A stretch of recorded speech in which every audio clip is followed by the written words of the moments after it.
പ്രിയപ്പെട്ടവരെ, നമസ്കാരം. വളരെയധികം സന്തോഷമുണ്ട് ഈ ഒരു കൂട്ടായ്മയിൽ പങ്കുചേരാൻ പറ്റിയതിൽ. ഈ ലിറ്റററി ഫോറത്തിലേക്ക് വിളിക്കുമ്പോൾ ഉള്ള അവസ്ഥയല്ല ഇന്ന് ഇവിടെ വന്നിരിക്കുമ്പോൾ. കുട്ടികളെ വിളിച്ചപ്പോൾ ഏത് വിഷയമാണ് സംസാരിക്കുക എന്ന് ചോദിച്ചു. അപ്പോൾ ഇഷ്ടംമാതിരി വിഷയങ്ങളാണല്ലോ കേരളത്തിൽ സംസാരിക്കാനായി. ഇവിടെ സൂചിപ്പിച്ചതുപോലെ ഒരു സോഷ്യൽ മീഡിയയിൽ അല്ലെങ്കിൽ ഒരു പൊതു സമൂഹത്തിൽ ജീവിക്കുമ്പോൾ ഒരു സ്ത്രീ എന്തൊക്കെ കാര്യങ്ങളിൽ പ്രതികരിക്കണം, എന്തൊക്കെ കാര്യങ്ങളിൽ മിണ്ടാതിരിക്കണം, എത്ര മിണ്ടണം, എത്ര മിണ്ടാതിരിക്കണം എന്നുള്ളതൊക്കെ ചില തീർപ്പുകളൊക്കെ കൽപ്പിച്ചിട്ടുണ്ട്. അപ്പോൾ ഏത് വിഷയം വേണമെന്ന് പൊതുവെ നമ്മളോട് ആവശ്യപ്പെടാറുള്ളത്, കഴിഞ്ഞ ദിവസം ഒരു ട്രോള് നിങ്ങൾ കണ്ടിട്ടുണ്ടാവും, പാർവതിയെക്കുറിച്ചിട്ട്, നടി പാർവതിയെക്കുറിച്ചിട്ടുള്ള ഒരു ട്രോള്. അതിങ്ങനെയാണ്: ഫെമിനിസം ഒക്കെ ആവാം, പക്ഷേ ഓവർ ഫെമിനിസം വേണ്ട എന്ന്. ഈ ഓവർ ഫെമിനിസം എന്താന്ന് വെച്ച് കഴിഞ്ഞാൽ, അതായത് നമ്മളൊക്കെ ആഗ്രഹിക്കുന്ന ചില വാർപ്പുണ്ട്, അതിൻ്റെ അപ്പുറത്തേക്ക് പോകുന്നതൊക്കെ ഓവർ. ആ വര എങ്ങനെയാണ് വരയ്ക്കേണ്ടത് എന്നുള്ളത് ഞങ്ങൾ തീരുമാനിക്കും. അതാണ് അവരുദ്ദേശിക്കുന്ന വാചകത്തിൻ്റെ അർത്ഥം. ഇപ്പം എൻ്റെ മുന്നിൽ തലമുതിർന്ന ഒരു തലമുറയുണ്ട്, എൻ്റെ ഒപ്പമുള്ളൊരു തലമുറയുണ്ട്, എൻ്റെ താഴെയുള്ള ഒരു തലമുറ കൂടിയുണ്ട്. അപ്പോൾ ഈ താഴെയുള്ള തലമുറ വന്നിരിക്കുമ്പോൾ നമുക്കൊരു സന്തോഷമാണ്. കാരണം എന്തെങ്കിലും ഒരു മാറ്റം ഉണ്ടാക്കാൻ പറ്റും എന്ന് വിശ്വസിക്കുന്നത് അവിടെയാണ്. നമ്മുടെ വിനായക് ശശികുമാറിൻ്റെ പുതിയ സിനിമയിലെ പാട്ട് പോലെ, കുലീനരെ, ഉദാത്തരെ, മർത്യരെ, ശുദ്ധ മനുഷ്യരെ എന്നൊക്കെ വിളിച്ചിട്ട് ആ മനുഷ്യരെന്താണ് നമ്മുടെ സമൂഹത്തോട് ചെയ്തുകൊണ്ടിരിക്കുന്നത് എന്നുള്ളതിന് ഉദാഹരണമാണ് ഇന്നലെ പുറത്തു വന്ന ജസ്റ്റിസ് ഹേമ കമ്മീഷൻ റിപ്പോർട്ട്. അതാണ് ഞാൻ ആദ്യം പറഞ്ഞത്, ഇവിടെ വിളിക്കുമ്പോഴുള്ള ഒരവസ്ഥയിലല്ല ഇന്ന് ഇവിടെ ഇരിക്കുന്നത്. ഈ റിപ്പോർട്ട് ഇത് കുറെ നാളുകളായി, വർഷങ്ങളായി നമ്മൾ കാത്തിരിക്കുന്ന ഒരു റിപ്പോർട്ടാണ്. ഒരു തൊഴിലിടത്തിൽ സ്ത്രീകൾ അനുഭവിക്കുന്ന ചൂഷണം എന്താണ് എന്നുള്ളതിനെ കുറിച്ച് ഈ റിപ്പോർട്ട് വന്നപ്പോൾ എല്ലാവരും പറഞ്ഞു, ഇതെല്ലാവർക്കും അറിയുന്ന കാര്യമല്ലേ, ഇതിനെന്തിനാണ് ഇത്രയധികം പൈസ ചെലവാക്കി ഒരു കമ്മീഷൻ വെക്കുന്നതെന്ന്. ഈ കേരളത്തിലും അല്ലെങ്കിൽ ഈ സിനിമയിലേക്ക് ഞാൻ അതിലൊരു കമൻറ്റ് തന്നെ വായിച്ചു. ഇങ്ങനെയാണ് അതിനകത്ത്, എൻ്റെ പോസ്റ്റിന് താഴെ: മടിക്കുത്തഴിച്ചാലല്ലേ സിനിമയിൽ അവസരം കിട്ടൂ എന്ന് ആർക്കാണ് അറിയാത്തത്? പിന്നെ ഇതിന് പ്രത്യേകിച്ച് പൈസ ചെലവാക്കിയിട്ട് എന്തിനാണ് ഒരു റിപ്പോർട്ട് വെക്കുന്നത്, അല്ലെങ്കിൽ എന്തിനാണ് ജസ്റ്റിസ് ഹേമയ്ക്ക് ഇത്രയധികം പൈസ ചെലവാക്കുന്നത് എന്നുള്ള ഒരു കമൻറ്റ് തന്നെ വായിച്ചു. മാത്രമല്ല, ഇന്നലെ മുതൽ ഞാനൊരു പോസ്റ്റ് ഇട്ടത് മുതൽ എനിക്ക് വന്ന മെസ്സേജുകളുടെ ഒരു സ്വഭാവം ഇങ്ങനെയാണ്. അത് ഈ രീതിയിലാണത്: ടീച്ചർക്ക് WCC അംഗങ്ങളുടെ കഥകൾ കേൾക്കാം. ടീച്ചർ, ഈ വാർത്തയുടെ തലക്കെട്ടുകൾ നിങ്ങൾ ശ്രദ്ധിച്ചാൽ അറിയാം, ഇന്ന് ഓൺലൈനുകളിലൊക്കെ വന്നിരിക്കുന്ന വാർത്തകളുടെ തലക്കെട്ടുകൾ. മകളും അമ്മയും തയ്യാറാണ്, അല്ലെങ്കിൽ അഭിനേത്രിക്കൊപ്പം ബന്ധുക്കളും തയ്യാറാണ്. അതായത് എന്താണ് ഈ സിനിമാ മേഖലയിലെ പ്രശ്നം എന്ന് വെച്ച് കഴിഞ്ഞാൽ, ഈ സ്ത്രീകളൊക്കെ ഇങ്ങനെ നടക്കുന്നതാണ് ഏറ്റവും വലിയ പ്രശ്നം എന്നുള്ളതാണ് ഓൺലൈൻ മാധ്യമങ്ങളുടെയൊക്കെ തലക്കെട്ടുകൾ വായിച്ചാൽ നമുക്ക് മനസ്സിലാവുക.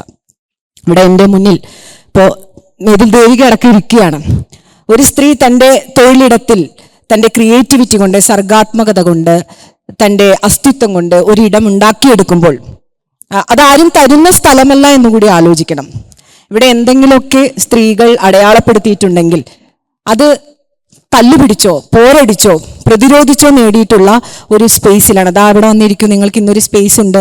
ഒരുപക്ഷെ ഒരു 100 വർഷം മുമ്പ് ഇവിടെ ഒരു സ്ത്രീ ഇങ്ങനെ ഇരിക്കില്ല എന്ന് നിങ്ങൾക്ക് ഉറപ്പാണ്, നമുക്ക് എല്ലാവർക്കും ഉറപ്പാണ്.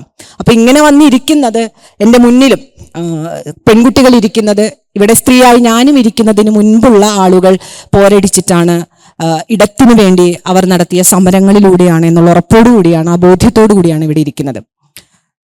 സിനിമയാണ് എന്നോട് ചർച്ച ചെയ്യാൻ പറഞ്ഞിരിക്കുന്ന വിഷയം, പ്രത്യേകിച്ചും പുതിയ സിനിമയുടെ കാഴ്ചയെക്കുറിച്ചും ആസ്വാദനത്തെക്കുറിച്ചും. നമുക്കറിയാം, പുതിയ സിനിമ എന്ന് പറയുമ്പോൾ ഏത് കാലത്ത് ഉണ്ടാകുന്ന സിനിമ ആ കാലത്ത് പുതിയ സിനിമയാണ്. നീലക്കുയിലുണ്ടായപ്പോൾ അത് ആ കാലത്ത് പുതിയ സിനിമയാണ്. ഓളവും തീരവും ഉണ്ടായപ്പോൾ അത് ആ കാലത്ത് പുതിയ സിനിമയാണ്. അതിനുശേഷം 80s അല്ലെങ്കിൽ ഭരതനും പത്മരാജനും വന്നപ്പോൾ അത് മധ്യവർത്തി സിനിമ വന്നപ്പോൾ അത് ആ കാലത്ത് പുതിയ സിനിമയാണ്. 90s താരരാജാക്കന്മാരുടെ അതിമാനുഷിക സിനിമകൾ വന്നപ്പോൾ അത് അന്നത്തെ പുതിയ സിനിമയാണ്. കിന്നാരത്തുമ്പികൾ വന്നപ്പോൾ അത് ആ സമയത്ത് ഒരു പുതിയ ട്രെൻഡായിരുന്നു. 2010 ശേഷം നമ്മൾ ന്യൂ ജനറേഷൻ എന്ന് പറയുമ്പോൾ ഇപ്പോൾ ഋതു മുതൽ ട്രാഫിക് മുതൽ ഇങ്ങോട്ട് നമ്മൾ അതാണ് സാധാരണഗതിയിൽ അക്കാദമിക് തലത്തിലോ അല്ലെങ്കിൽ ചലച്ചിത്ര സർക്കിളുകളിലൊക്കെ നമ്മൾ സാധാരണഗതിയിൽ നവസിനിമ, ന്യൂ ജനറേഷൻ സിനിമ എന്നുള്ള രീതിയിലൊക്കെ പറയാറുള്ളത്. എനിക്ക് തോന്നുന്നു ജെൻസി ജനറേഷൻ ഇസഡ് കഴിഞ്ഞിട്ടുള്ള ആൽഫ ജനറേഷനും ഇവിടെ ഇരിക്കുന്നുണ്ടാവുമെന്നാണ് എനിക്ക് തോന്നുന്നത്.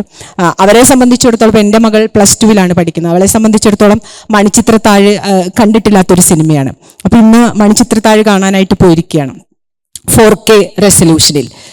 അപ്പോൾ എന്തിനാണ് ഈ മണിച്ചിത്രത്താഴും ദേവദൂതനും ഈ 4K റെസൊല്യൂഷനിൽ വീണ്ടും ഇറങ്ങുമ്പോൾ എന്തിനാണ് വീണ്ടും നമ്മൾ കാണാൻ പോകുന്നത്? ഈ പുതിയ കാലത്ത് ഇത്തരം സിനിമകൾ നമ്മൾ എന്തിനാണ് കാണാൻ പോകുന്നത് എന്ന് ചോദിച്ചാൽ ഒരു പ്രധാനപ്പെട്ട കാര്യമായി കുട്ടികൾ പറയുന്നത്, പുതിയ ജനറേഷൻ പറയുന്നത്, ടെക്നിക്കലി അതെങ്ങനെയാണ് വലിയ സ്ക്രീനിൽ കാണാൻ പറ്റുക എന്ന് അറിയാൻ വേണ്ടിയിട്ടാണ്. കാരണം അത് ഞാൻ പറയാൻ കാരണം, നമ്മൾ ഫോണിൽ ഒരു 6 ഇഞ്ചിൽ ആണ് നമ്മളിപ്പോൾ വലിയ പ്രതലത്തിൽ കാണുന്ന ഒരു മീഡിയത്തെ ഒരു ചെറിയ ഫ്രെയിമിൽ നമ്മൾ കണ്ട്, എന്നിട്ട് കാണ്ട നിരൂപണങ്ങളൊക്കെ ഞങ്ങൾ എഴുതും OTT പ്ലാറ്റ്ഫോമിലൊക്കെ ഇരുന്ന് കണ്ടിട്ട്.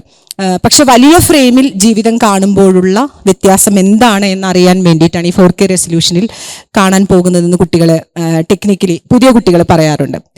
ഒരുപക്ഷെ പുതിയ തലമുറ അത്തരം സിനിമകളെ ഏത് രീതിയിലാണ് പ്രമേയപരമായി ആശയപരമായി കാണുന്നത് എന്നുള്ളത് നമ്മൾ അവരുടെ ഒപ്പം നിന്ന് ചിന്തിക്കേണ്ടതുണ്ട് എന്നാണ് തോന്നുന്നത്. ആസ്വാദനത്തിന്റെ കാര്യത്തിൽ ഞാനിത് കൂട്ടിയിണക്കാൻ കാരണം, പലപ്പോഴും ഈ സിനിമകൾ നമ്മൾ ഇന്ന് കാണുമ്പോൾ നമ്മുടെ ആശയ പരിസരവുമായി നല്ല കോൺഫ്ലിക്റ്റ് ആയിരിക്കും, നല്ല സംഘർഷമായിരിക്കും. കാരണം ഞാൻ എൻ്റെ സ്കൂൾ കാലഘട്ടത്തിലോ പ്രീ ഡിഗ്രി കാലഘട്ടത്തിലോ ഏറ്റവും ആരാധനയോടെ കണ്ട സിനിമയാണ് സ്ഫടികം. ഏറ്റവും ആരാധനാപൂർവ്വം കണ്ടൊരു സിനിമയാണ്. പക്ഷെ ഇന്ന് എനിക്ക് ആ ആരാധനയോടുകൂടിയല്ല ഞാൻ ആ സിനിമയെ കാണുന്നത് എന്ന് മാത്രമല്ല, നമ്മൾ തലമുതിർന്ന് നമ്മളുടെ വികാരങ്ങളൊക്കെ അതിൻ്റെ ഒരു പക്വതയിലേക്കോ അല്ലെങ്കിൽ ഏതെങ്കിലുമൊക്കെ ബോധ്യത്തിലേക്ക് എത്തുമ്പോൾ ഇത്രയും വലിയൊരു മാധ്യമം, അതായത് ഒരു വലിയ സമൂഹത്തെ മുഴുവനും പിടിച്ചിരുത്തുന്ന അഭിപ്രായങ്ങൾ രൂപീകരിക്കാൻ സഹായിക്കുന്ന ഒരു മാധ്യമത്തിൽ എന്തുകൊണ്ടാണ് ഞാൻ ഉൾപ്പെടുന്ന അല്ലെങ്കിൽ സ്ത്രീയുടെ പ്രതിനിധാനം എന്തുകൊണ്ടാണ് ഇങ്ങനെയല്ലല്ലോ എൻ്റെ ജീവിതം, ഇങ്ങനെയല്ലല്ലോ എൻ്റെ വികാരം? മാധവിക്കുട്ടി പറഞ്ഞതുപോലെ എൻ്റെ ലൈംഗികത ഇങ്ങനെയല്ല. ഇപ്പൊ തൊട്ടു മുമ്പ് TD പറഞ്ഞതുപോലെ സ്ത്രീകളുടെ അനുഭവ പരിസരം നിങ്ങൾ എഴുതി ഉണ്ടാക്കുന്നതല്ല, അത് വേറെ തന്നെയാണ്. അത് ഞങ്ങൾക്ക് വേറെ ചില ബദലുകളാണ് പറയാനുള്ളത് എന്ന് മാധവിക്കുട്ടി പറഞ്ഞതുപോലെ സിനിമയിൽ പലപ്പോഴും സ്ത്രീയുടെ ആവിഷ്കാരം, സ്ത്രീയുടെ ജീവിതമാകട്ടെ, സ്ത്രീയുടെ വൈകാരിക അംശങ്ങളാവട്ടെ, വൈകാരിക പരിസരങ്ങളാവട്ടെ, ഇതൊന്നും എൻ്റെ അനുഭവങ്ങളല്ലല്ലോ അല്ലെങ്കിൽ എൻ്റെ കൂടെയുള്ളവരുടെ അനുഭവങ്ങളല്ലല്ലോ എന്നുള്ള ചിന്തയിൽ നിന്നാണ് നമ്മൾ റീഡിങ് എന്നുള്ള വാക്ക് എത്രത്തോളം ശരിയാണെന്നറിയില്ല സിനിമയെ കുറിച്ചിട്ട്. രണ്ടാമതൊരു കാഴ്ച നമ്മൾ വീണ്ടും സിനിമയെ കുറിച്ചിട്ട് ഇങ്ങനെയല്ലല്ലോ ഇത് കാണുന്നത്. അതുകൊണ്ട് നമുക്കൊരു സ്ത്രീവിരുദ്ധമായിട്ടുള്ള ഒരു തമാശ തിയേറ്ററിൽ ഇരുന്ന് കാണുമ്പോൾ നമുക്കൊരിക്കലും ചിരി വരാറില്ല. ചിരിക്കുന്നത് കാണുമ്പോൾ സങ്കടം വരാറാണ് പതിവ്. അത്തരത്തിലുള്ള ഒരു സങ്കടം സ്ത്രീകൾക്ക് ഉണ്ടാവാനുള്ളൊരു കാരണം, അല്ലെങ്കിൽ അത്തരത്തിലുള്ള ബോധ്യങ്ങൾ ഉണ്ടാവാനുള്ള ഒരു സമയം ഇത്രയും വർഷം എടുത്തു എന്നാണ്. WCC ഉണ്ടാവാൻ 90 വർഷം എടുത്തു മലയാള സിനിമയിൽ. ഏത് സാഹചര്യത്തിലാണ് മലയാള സിനിമയിൽ WCC ഉണ്ടായതെന്ന് ഞാൻ പറയാതെ തന്നെ നിങ്ങൾക്ക് എല്ലാവർക്കും അറിയാം. മലയാള സിനിമ തൊഴിലിടത്തിൽ AMM അമ്മ എന്ന് പറയാൻ തന്നെ എനിക്ക് നാണമാണ്. അതുകൊണ്ടാണ് A അങ്ങനെ ഒരു സംഘടന ഉണ്ടാവുകയും ആ സംഘടന എത്രത്തോളം വിരുദ്ധമായിട്ടാണ് ഒരു തൊഴിലിടത്തിലെ ഒപ്പം പ്രവർത്തിക്കുന്ന അല്ലെങ്കിൽ സഹപ്രവർത്തകരോട് പെരുമാറുന്നത്, ഒരു പ്രശ്നം പറഞ്ഞു കഴിഞ്ഞാൽ, ഒരു പ്രതിസന്ധി ഉണ്ടായിക്കഴിഞ്ഞാൽ ആ സംഘടന എങ്ങനെയാണ് ഇടപെടുന്നത് എന്നുള്ള നിവർത്തികേടിൽ നിന്നാണ് ഒരു പുതിയ സംഘടന, സ്ത്രീകൾക്ക് വേണ്ടിയിട്ടുള്ള ഒരു സംഘടന, അല്ലെങ്കിൽ സ്ത്രീകൾക്ക് സംസാരിക്കാനും സ്ത്രീകൾക്ക് പ്രതികരിക്കാനുള്ള ഒരു സംഘടന കേരളത്തിൽ ഉണ്ടായി വരുന്നത്. ഇന്ത്യൻ സിനിമയുടെ 100-ാം വർഷത്തിൽ, മലയാള സിനിമയുടെ 90-ാം വർഷത്തിൽ 90 വർഷം വേണ്ടി വന്ന് ഒച്ച ഉണ്ടാക്കാഞ്ഞിട്ടൊന്നുമല്ല. മലയാളത്തിലെ ആദ്യത്തെ സൂപ്പർ ഹിറ്റ് സിനിമ ജീവിത നൗകയാണ്. മിസ് കുമാരി കരഞ്ഞുണ്ടാക്കിയ മൂലധനമാണ് മലയാള സിനിമയുടെ ആദ്യത്തെ സൂപ്പർ ഹിറ്റ് സിനിമ എന്ന് പറയണം. ആ ഈ കൊടമ്പാക്കത്തെയും സ്റ്റുഡിയോകളിലെയും സ്ത്രീകൾ കരഞ്ഞുണ്ടാക്കിയ മൂലധനത്തിലാണ് മലയാള സിനിമ ഇങ്ങനെ താരപരിവേഷത്തിൽ ഓടുന്നതെന്ന് നമ്മൾ സ്ത്രീ ചരിത്രം എടുത്തു നോക്കിയാൽ, പെൺ ചരിത്രം എടുത്തു നോക്കിയാൽ അറിയാം. പക്ഷേ ഇപ്പോൾ ഈക്വൽ പ്രതിഫലത്തെക്കുറിച്ചും തുല്യവേതനത്തെക്കുറിച്ചും സംവരണത്തെക്കുറിച്ചൊക്കെയുള്ള ചർച്ചകൾ നടത്തുന്നു. ഇത്രയും ശതമാനം സംവരണം സ്ത്രീക്ക് കൊടുക്കണം എന്നുള്ള ഒരു നിർദ്ദേശം, ഒരു ശുപാർശ തന്നെ ഹേമ കമ്മിറ്റി റിപ്പോർട്ടിൽ കണ്ടു. അപ്പോൾ ആൾക്കാർ പറയുന്ന ഒരു കാര്യം, അത് മോഹൻലാൽ അല്ലെങ്കിൽ ഏത് A or B or C ആ താരം ഒരു സൂപ്പർ താരത്തിനെ പോലെയാണോ ഒരു പെണ്ണ്? അവൾ ഈ സിനിമയിൽ അഭിനയിച്ചാൽ എങ്ങനെയാണ് ഫാൻസ് ഇത്രയധികം സപ്പോർട്ട് ഉണ്ടാക്കുക? നിങ്ങൾ ആലോചിക്കണം. അതായത് ഒരു ഒറ്റ ഉദാഹരണം പറഞ്ഞാൽ തന്നെ നിങ്ങൾക്കത് മനസ്സിലാവും. ഒരു സൂപ്പർ താരത്തിന്റെ സിനിമ വിജയിക്കണ്ട, ആദ്യത്തെ ദിവസം കളക്ഷൻ നേടിയാൽ അതിന്റെ തലക്കെട്ട് ഇങ്ങനെയായിരിക്കും: സൂപ്പർ താരത്തിന്റെ വിജയം, സൂപ്പർ താരത്തിന്റെ പല ക്ലോസപ്പിലുള്ള ഫോട്ടോകൾ. നേരെ മറിച്ച് ഒരു സ്ത്രീ വിജയിപ്പിച്ച സിനിമ, അതിന്റെ പോസ്റ്റർ നിങ്ങൾ കണ്ടിട്ടുണ്ടോ? നമ്മൾ ശ്രദ്ധിച്ചാൽ അറിയാം ഇത് കൂട്ടായ്മയുടെ വിജയം. ഒറ്റ ഉദാഹരണമുള്ള ഫൈനൽസ് എന്നുള്ള സിനിമ, ജൂൺ എന്നുള്ള സിനിമ, നമ്മുടെ രജിഷ വിജയൻ അഭിനയിച്ച 2 സിനിമകളാണ്. ഇത് കളക്ഷൻ നേടിയ ദിവസങ്ങളിൽ ആ ദിവസത്തെ പോസ്റ്ററുകൾ കണ്ടത് ഇങ്ങനെയാണ്: ഇത് കൂട്ടായ്മയുടെ വിജയം. ഇത് രജിഷ വിജയന്റെ വിജയമല്ല, ഇത് കൂട്ടായ്മയുടെ വിജയം എന്നുള്ളതാണ്. അപ്പോൾ അങ്ങനെ സൂപ്പർ താരങ്ങൾ വിജയിപ്പിക്കുമ്പോൾ അതിന് കോടികളുടെ പ്രതിഫലം കൊടുക്കാൻ കുഴപ്പമില്ല. പക്ഷെ ഈ പാർവതിയൊക്കെ വന്നിട്ട് എന്തിനാണ് അവർക്ക് നായകനൊപ്പം തന്നെ പ്രതിഫലം കൊടുക്കുന്നത് എന്നുള്ള ചർച്ചകളാണ് കേരളത്തിൽ ഇപ്പോഴും നടന്നുകൊണ്ടിരിക്കുന്നത്. എന്താണ് യഥാർത്ഥത്തിൽ നമ്മൾ അഡ്രസ്സ് ചെയ്യുന്ന പ്രശ്നം എന്നുകൂടി മനസ്സിലാക്കിയിട്ടില്ല. അതുകൊണ്ടാണ് ഇവിടുത്തെ ചർച്ചകൾ ഇപ്പോഴും ആരൊക്കെയാണ് പീഡിപ്പിച്ചത് എന്നുള്ള വാർത്തയാണ് മാധ്യമങ്ങൾക്ക് അറിയേണ്ടത്. ഏത് രീതിയിലാണ്, ആരൊക്കെയാണ് ആ ഇരകൾ, ആരൊക്കെയാണ് ഇരയുടെ അമ്മമാർ, ആരൊക്കെയാണ് ഇരയുടെ കൂടെ വന്ന ആളുകൾ എന്നുള്ളതാണ് ഈ ദിവസം, ഇന്നലെ രാത്രി മുതൽ ഈ ദിവസം രാവിലെ വരെയുള്ള ചർച്ചകൾ എടുത്തു നോക്കിയാൽ അറിയാം. പ്രിയപ്പെട്ട സുഹൃത്തുക്കളെ, നമ്മുടെ ചർച്ചകളുടെ ഗതി പോലും നിർണ്ണയിക്കുന്നത് ഇത്തരത്തിലുള്ള ഒരു വ്യവസ്ഥ. എത്ര നമ്മൾ പുരോഗമിച്ചു എന്ന് പറയുമ്പോഴും, എത്ര വ്യവസ്ഥയിൽ മാറ്റമുണ്ടായി എന്ന് പറയുമ്പോഴും, ആത്യന്തികമായി നമ്മൾ വീണ്ടും റിട്ടേൺ അടിച്ച് അവിടെ തന്നെ വന്ന് നിൽക്കുന്ന ഒരു അവസ്ഥയാണ്. അപ്പൊ ഇന്ന് എന്നോട് ഒരാൾ പറഞ്ഞു രാവിലെ, അപ്പൊ ടീച്ചർ ഈ ഹണി റോസിന്റെ വീഡിയോ ഒന്നും കാണുന്നില്ലേ? ടീച്ചർ ആ ലിച്ചിയുടെ വീഡിയോ ഒന്നും കാണുന്നില്ലേ? ഞാൻ ചോദിച്ചു, ഹണി റോസും ലിച്ചി നിങ്ങൾ ആരെങ്കിലും പീഡിപ്പിച്ചോ? നിങ്ങളുടെ ദേഹത്ത് അവരെന്തെങ്കിലും പരിക്കേൽപ്പിച്ചോ? അല്ല, അതില്ല. അവരെ കണ്ടാൽ ഞങ്ങൾക്ക് അങ്ങനെ പരിക്കേൽപ്പിക്കാനായിട്ട് തോന്നും. അതാണ് അവരുടെ വാദം. അത്രയേ ഉള്ളൂ കേരളത്തിലെ ആണുങ്ങളുടെ അവസ്ഥ. അത്രയും ദുർബലരാണ്. അത് കണ്ടാൽ തന്നെ പരിക്കേൽപ്പിക്കണമെന്ന് തോന്നുന്ന അത്രയും ദുർബലരാണ് എന്നുള്ളതാണ്. അപ്പോൾ ചൂഷണത്തിന്റെ അതിർവരമ്പ് എവിടെയാണ്? എന്താണ് യഥാർത്ഥത്തിലുള്ള ചൂഷണം? എന്താണ് സ്വാതന്ത്ര്യം എന്നുള്ളത് പോലും മനസ്സിലാക്കാൻ പറ്റാത്ത ഞാൻ ഇങ്ങനെ പറയുമ്പോൾ വിചാരിക്കും, എപ്പോഴും ഞാൻ സംസാരിക്കുമ്പോൾ ആളുകൾ വിചാരിക്കും ഞാനൊരു പുരുഷ ശത്രുവാണ്, ആണ് വിപരീതം പെണ്ണ്, പകൽ വിപരീതം രാത്രി എന്നാണെന്നാണ് ആളുകളുടെ പൊതുവായിട്ടുള്ള ധാരണ. പുരുഷനേക്കാൾ വലിയ പാട്രിയാർക്കിയായിട്ട് ജീവിക്കുന്ന സ്ത്രീകളെ നമുക്കറിയാം, സ്ത്രീകളെക്കാൾ ഫെമിനിസ്റ്റായിട്ട് ജീവിക്കുന്ന പുരുഷന്മാരെയും നമുക്കറിയാം. അപ്പോൾ ആണ് പെണ്ണ് എന്നുള്ള വിപരീത അർത്ഥത്തിൽ ദയവായി നിങ്ങൾ മനസ്സിലാക്കരുത് എന്ന് ഞാൻ വിചാരിക്കുകയാണ്. കാരണം ഇങ്ങനൊരു വേദിയിൽ മുൻപ് ഒരു സ്ഥലത്ത് ചർച്ച നടന്നുകൊണ്ടിരുന്നപ്പോൾ അവസാനം ഒരാളുടെ ചോദ്യം ഇങ്ങനെയായിരുന്നു: ടീച്ചർ എന്തൊക്കെ പറഞ്ഞാലും കാള മൂത്രമൊഴിക്കുന്നത് പോലെ പശുവിന് മൂത്രമൊഴിക്കാൻ പറ്റില്ല എന്ന്. അതായിരുന്നു അയാൾ പറഞ്ഞ ഡയലോഗ്. എങ്ങനെയാണ് ഫെമിനിസത്തെ അയാൾ മനസ്സിലാക്കിയിരിക്കുന്നത് എന്ന് അയാളുടെ കുറ്റമായിട്ട് ഞാൻ കാണുന്നില്ല. ഈ വ്യവസ്ഥയിൽ ജീവിക്കുന്ന എങ്ങനെയാണ് ഒരു പുരുഷൻ അല്ലെങ്കിൽ പാട്രിയാർക്കലായിട്ടൊരു വ്യവസ്ഥയിൽ ഒരു ആൺകുട്ടി ജീവിച്ചു വരുന്നത് എന്ന് നമ്മൾ വിലയിരുത്തേണ്ടുന്ന, അതിനെ നമ്മൾ വിശകലനം ചെയ്യേണ്ടുന്ന സമയം കഴിഞ്ഞു എന്നാണ് ഞാൻ മനസ്സിലാക്കുന്നത്. വിഷയത്തിലേക്ക് വന്നാൽ, അപ്പോൾ ആസ്വാദനത്തിന്റെ ഒരു തലത്തിൽ നിന്ന് നമുക്ക് കലയെ പല രീതിയിൽ നമുക്ക് വിശകലനം ചെയ്യാം. ഇപ്പോൾ സിനിമ എന്ന് പറയുന്ന തൊഴിലിടത്തിലെ ഇഷ്യൂയെ കുറിച്ചിട്ടാണ് ഇപ്പോൾ WCC മുന്നോട്ട് വെച്ചിരിക്കുന്നത്. സിനിമ തൊഴിലിടം മാത്രമാണോ? സിനിമ ഒരു കലാസ്ഥലമാണ്. ആത്യന്തികമായി നമ്മൾ ഇന്റർവ്യൂകളിലൊക്കെ ആളുകൾ സംസാരിക്കും, ഇൻഡസ്ട്രിയിൽ നിൽക്കുമ്പോൾ ഇൻഡസ്ട്രിയുടെ ഭാഗമായി എന്ന് പറയുമ്പോൾ അത് ഇൻഡസ്ട്രിയാണ്, ഇൻഡസ്ട്രിയുടെ വിജയമാണ് തിയേറ്ററിനെ നിലനിർത്തുന്നത്. ഒരുപാട് പേരുടെ ഒരുപാട് പ്രയത്നത്തിന്റെ ഫലമായിട്ടാണ് ഒരു സിനിമ എത്തുന്നത്. അതിൽ ഒരുപാട് കലാരൂപങ്ങളുടെ സമ്മറിയുണ്ട്. അതുകൊണ്ടാണ് നമ്മളത് ബിഗ് സ്ക്രീനിൽ കാണുന്നത്. അത്രയും കലകളുടെ ഒരു സംഗമത്തെ അതിൻ്റെ ആഴത്തിലും പരപ്പിലും വ്യാപ്തിയിലും മനസ്സിലാക്കാനാണ് നമ്മൾ വലിയ സ്ക്രീനിൽ കാണുന്നത്. പക്ഷെ തൊഴിലിടത്തിന് അപ്പുറത്ത് മാറി നിന്നുകൊണ്ട് ഒരു സിനിമയെ നമ്മളൊരു കല എന്നുള്ള രീതിയിൽ നമ്മൾ അതിനെ എങ്ങനെയൊക്കെയാണ് വിശകലനം ചെയ്യുന്നത്? കലാപരമായി നമ്മുടെ ആസ്വാദനം ഏത് രീതിയിലാണ്? എങ്ങനെയുള്ള കലയാണ് നമുക്ക് വേണ്ടത്? ഞാൻ പറയും, പ്രേക്ഷകരാണ് കലയെ തീരുമാനിക്കുന്നത്. നിങ്ങൾ എന്താണോ ആഗ്രഹിക്കുന്നത് അതാണ് തിയേറ്ററിൽ ഉണ്ടാവുക. അതുകൊണ്ടാണ് കുറച്ച് നാളുകൾക്ക് മുമ്പ് എനിക്ക് അങ്ങനെ ചെയ്യാനും ഇങ്ങനെ ചെയ്യാനും എനിക്കൊരു പെണ്ണിനെ വേണമെന്ന് പറഞ്ഞ സിനിമയിൽ ഇപ്പോൾ അങ്ങനത്തെ ഡയലോഗ് വരാത്തത്. കാരണം ഇപ്പോൾ അങ്ങനെ കേൾക്കുന്ന കാണിയില്ല. അപ്പൊ അതുകൊണ്ട് സൂപ്പർ താരത്തിനും സിനിമയിൽ വന്നിട്ട് ഐ റെസ്പെക്ട് വുമൺ എന്ന് 10 പ്രാവശ്യം ഡയലോഗ് പറയേണ്ടി വരും. കാരണം സമൂഹം മാറി. ഇനി ഇപ്പോൾ പുതിയ എൻ്റെ ജെൻസി ഈ പറഞ്ഞ തലമുറയുടെ മുന്നിൽ അതിനേക്കാളും മാറ്റമുള്ളപ്പോൾ എൻ്റെ മകളൊക്കെ 1.5-ലും 2-ലിട്ടിട്ടാണ് ഞങ്ങളുടെ ജനറേഷനിലെ സിനിമയൊക്കെ ഇരുന്ന് കാണുന്നത്. അത്ര സ്ലോ ആണെന്നാ പറയുന്നത് ആ സിനിമകളൊക്കെ. അപ്പൊ ഈ സ്പീഡിൽ ഇട്ടിട്ടാണ് കുട്ടികൾ സിനിമ കാണുന്നത്. അപ്പൊ അവിടെ മാത്രമല്ല, അവരുടെ വസ്ത്രങ്ങളിലും ഇപ്പോൾ നമ്മൾ കേരളത്തിൽ യൂണിഫോം ആൺകുട്ടികൾക്കും പെൺകുട്ടികൾക്കും ഒരേപോലെ യൂണിഫോം പാന്റും ഷർട്ടും ആക്കുന്നതിനെ കുറിച്ച് വലിയ ചർച്ച നടന്നപ്പോൾ എൻ്റെ മകളുടെ തലമുറ ഇതിലെന്താണ് ഇത്ര വലിയ വാർത്ത, അതായത് നമുക്ക് വലിയ വാർത്തയാ. കാരണം നമ്മുടെ ചെറുപ്പകാലത്ത് പാന്റ് ഇടുക എന്ന് പറഞ്ഞു കഴിഞ്ഞാൽ അത് വേറൊരു വലിയൊരു മാറ്റത്തിൻ്റെയും പരിഷ്കാരത്തിൻ്റെയും ധൈര്യമാവലിൻ്റെയൊക്കെ സൂചനയായിട്ടാണ് വൃഥ വിചാരിച്ചിരുന്നത്. പക്ഷെ കുട്ടികളെ സംബന്ധിച്ചിടത്തോളം അങ്ങനെയല്ല.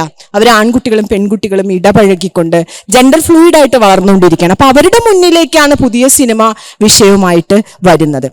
അപ്പൊ ആദ്യകാലങ്ങളിൽ ഇപ്പൊ നമ്മുടെ മലയാള സിനിമയുടെ ഒരു ചരിത്രം നോക്കി കഴിഞ്ഞാൽ അറിയാം, സിനിമയെ ഒരു കലാപരമായിട്ടുള്ളൊരു വളർച്ചയുടെ ഭാഗമായിട്ടല്ല ആദ്യകാലത്ത് ഒരു അത്ഭുതം എന്നുള്ള രീതിയിൽ, ഒരു ശാസ്ത്രം എന്നുള്ള രീതിയിൽ തുടങ്ങി അതിന്റെ കൗതുകത്തിൽ നിന്നൊരു അത്ഭുതം എന്നുള്ള രീതിയിലാണ് ലോകത്തെല്ലായിടത്തും ഇന്ത്യയിലും കേരളത്തിലും എത്തിയത്.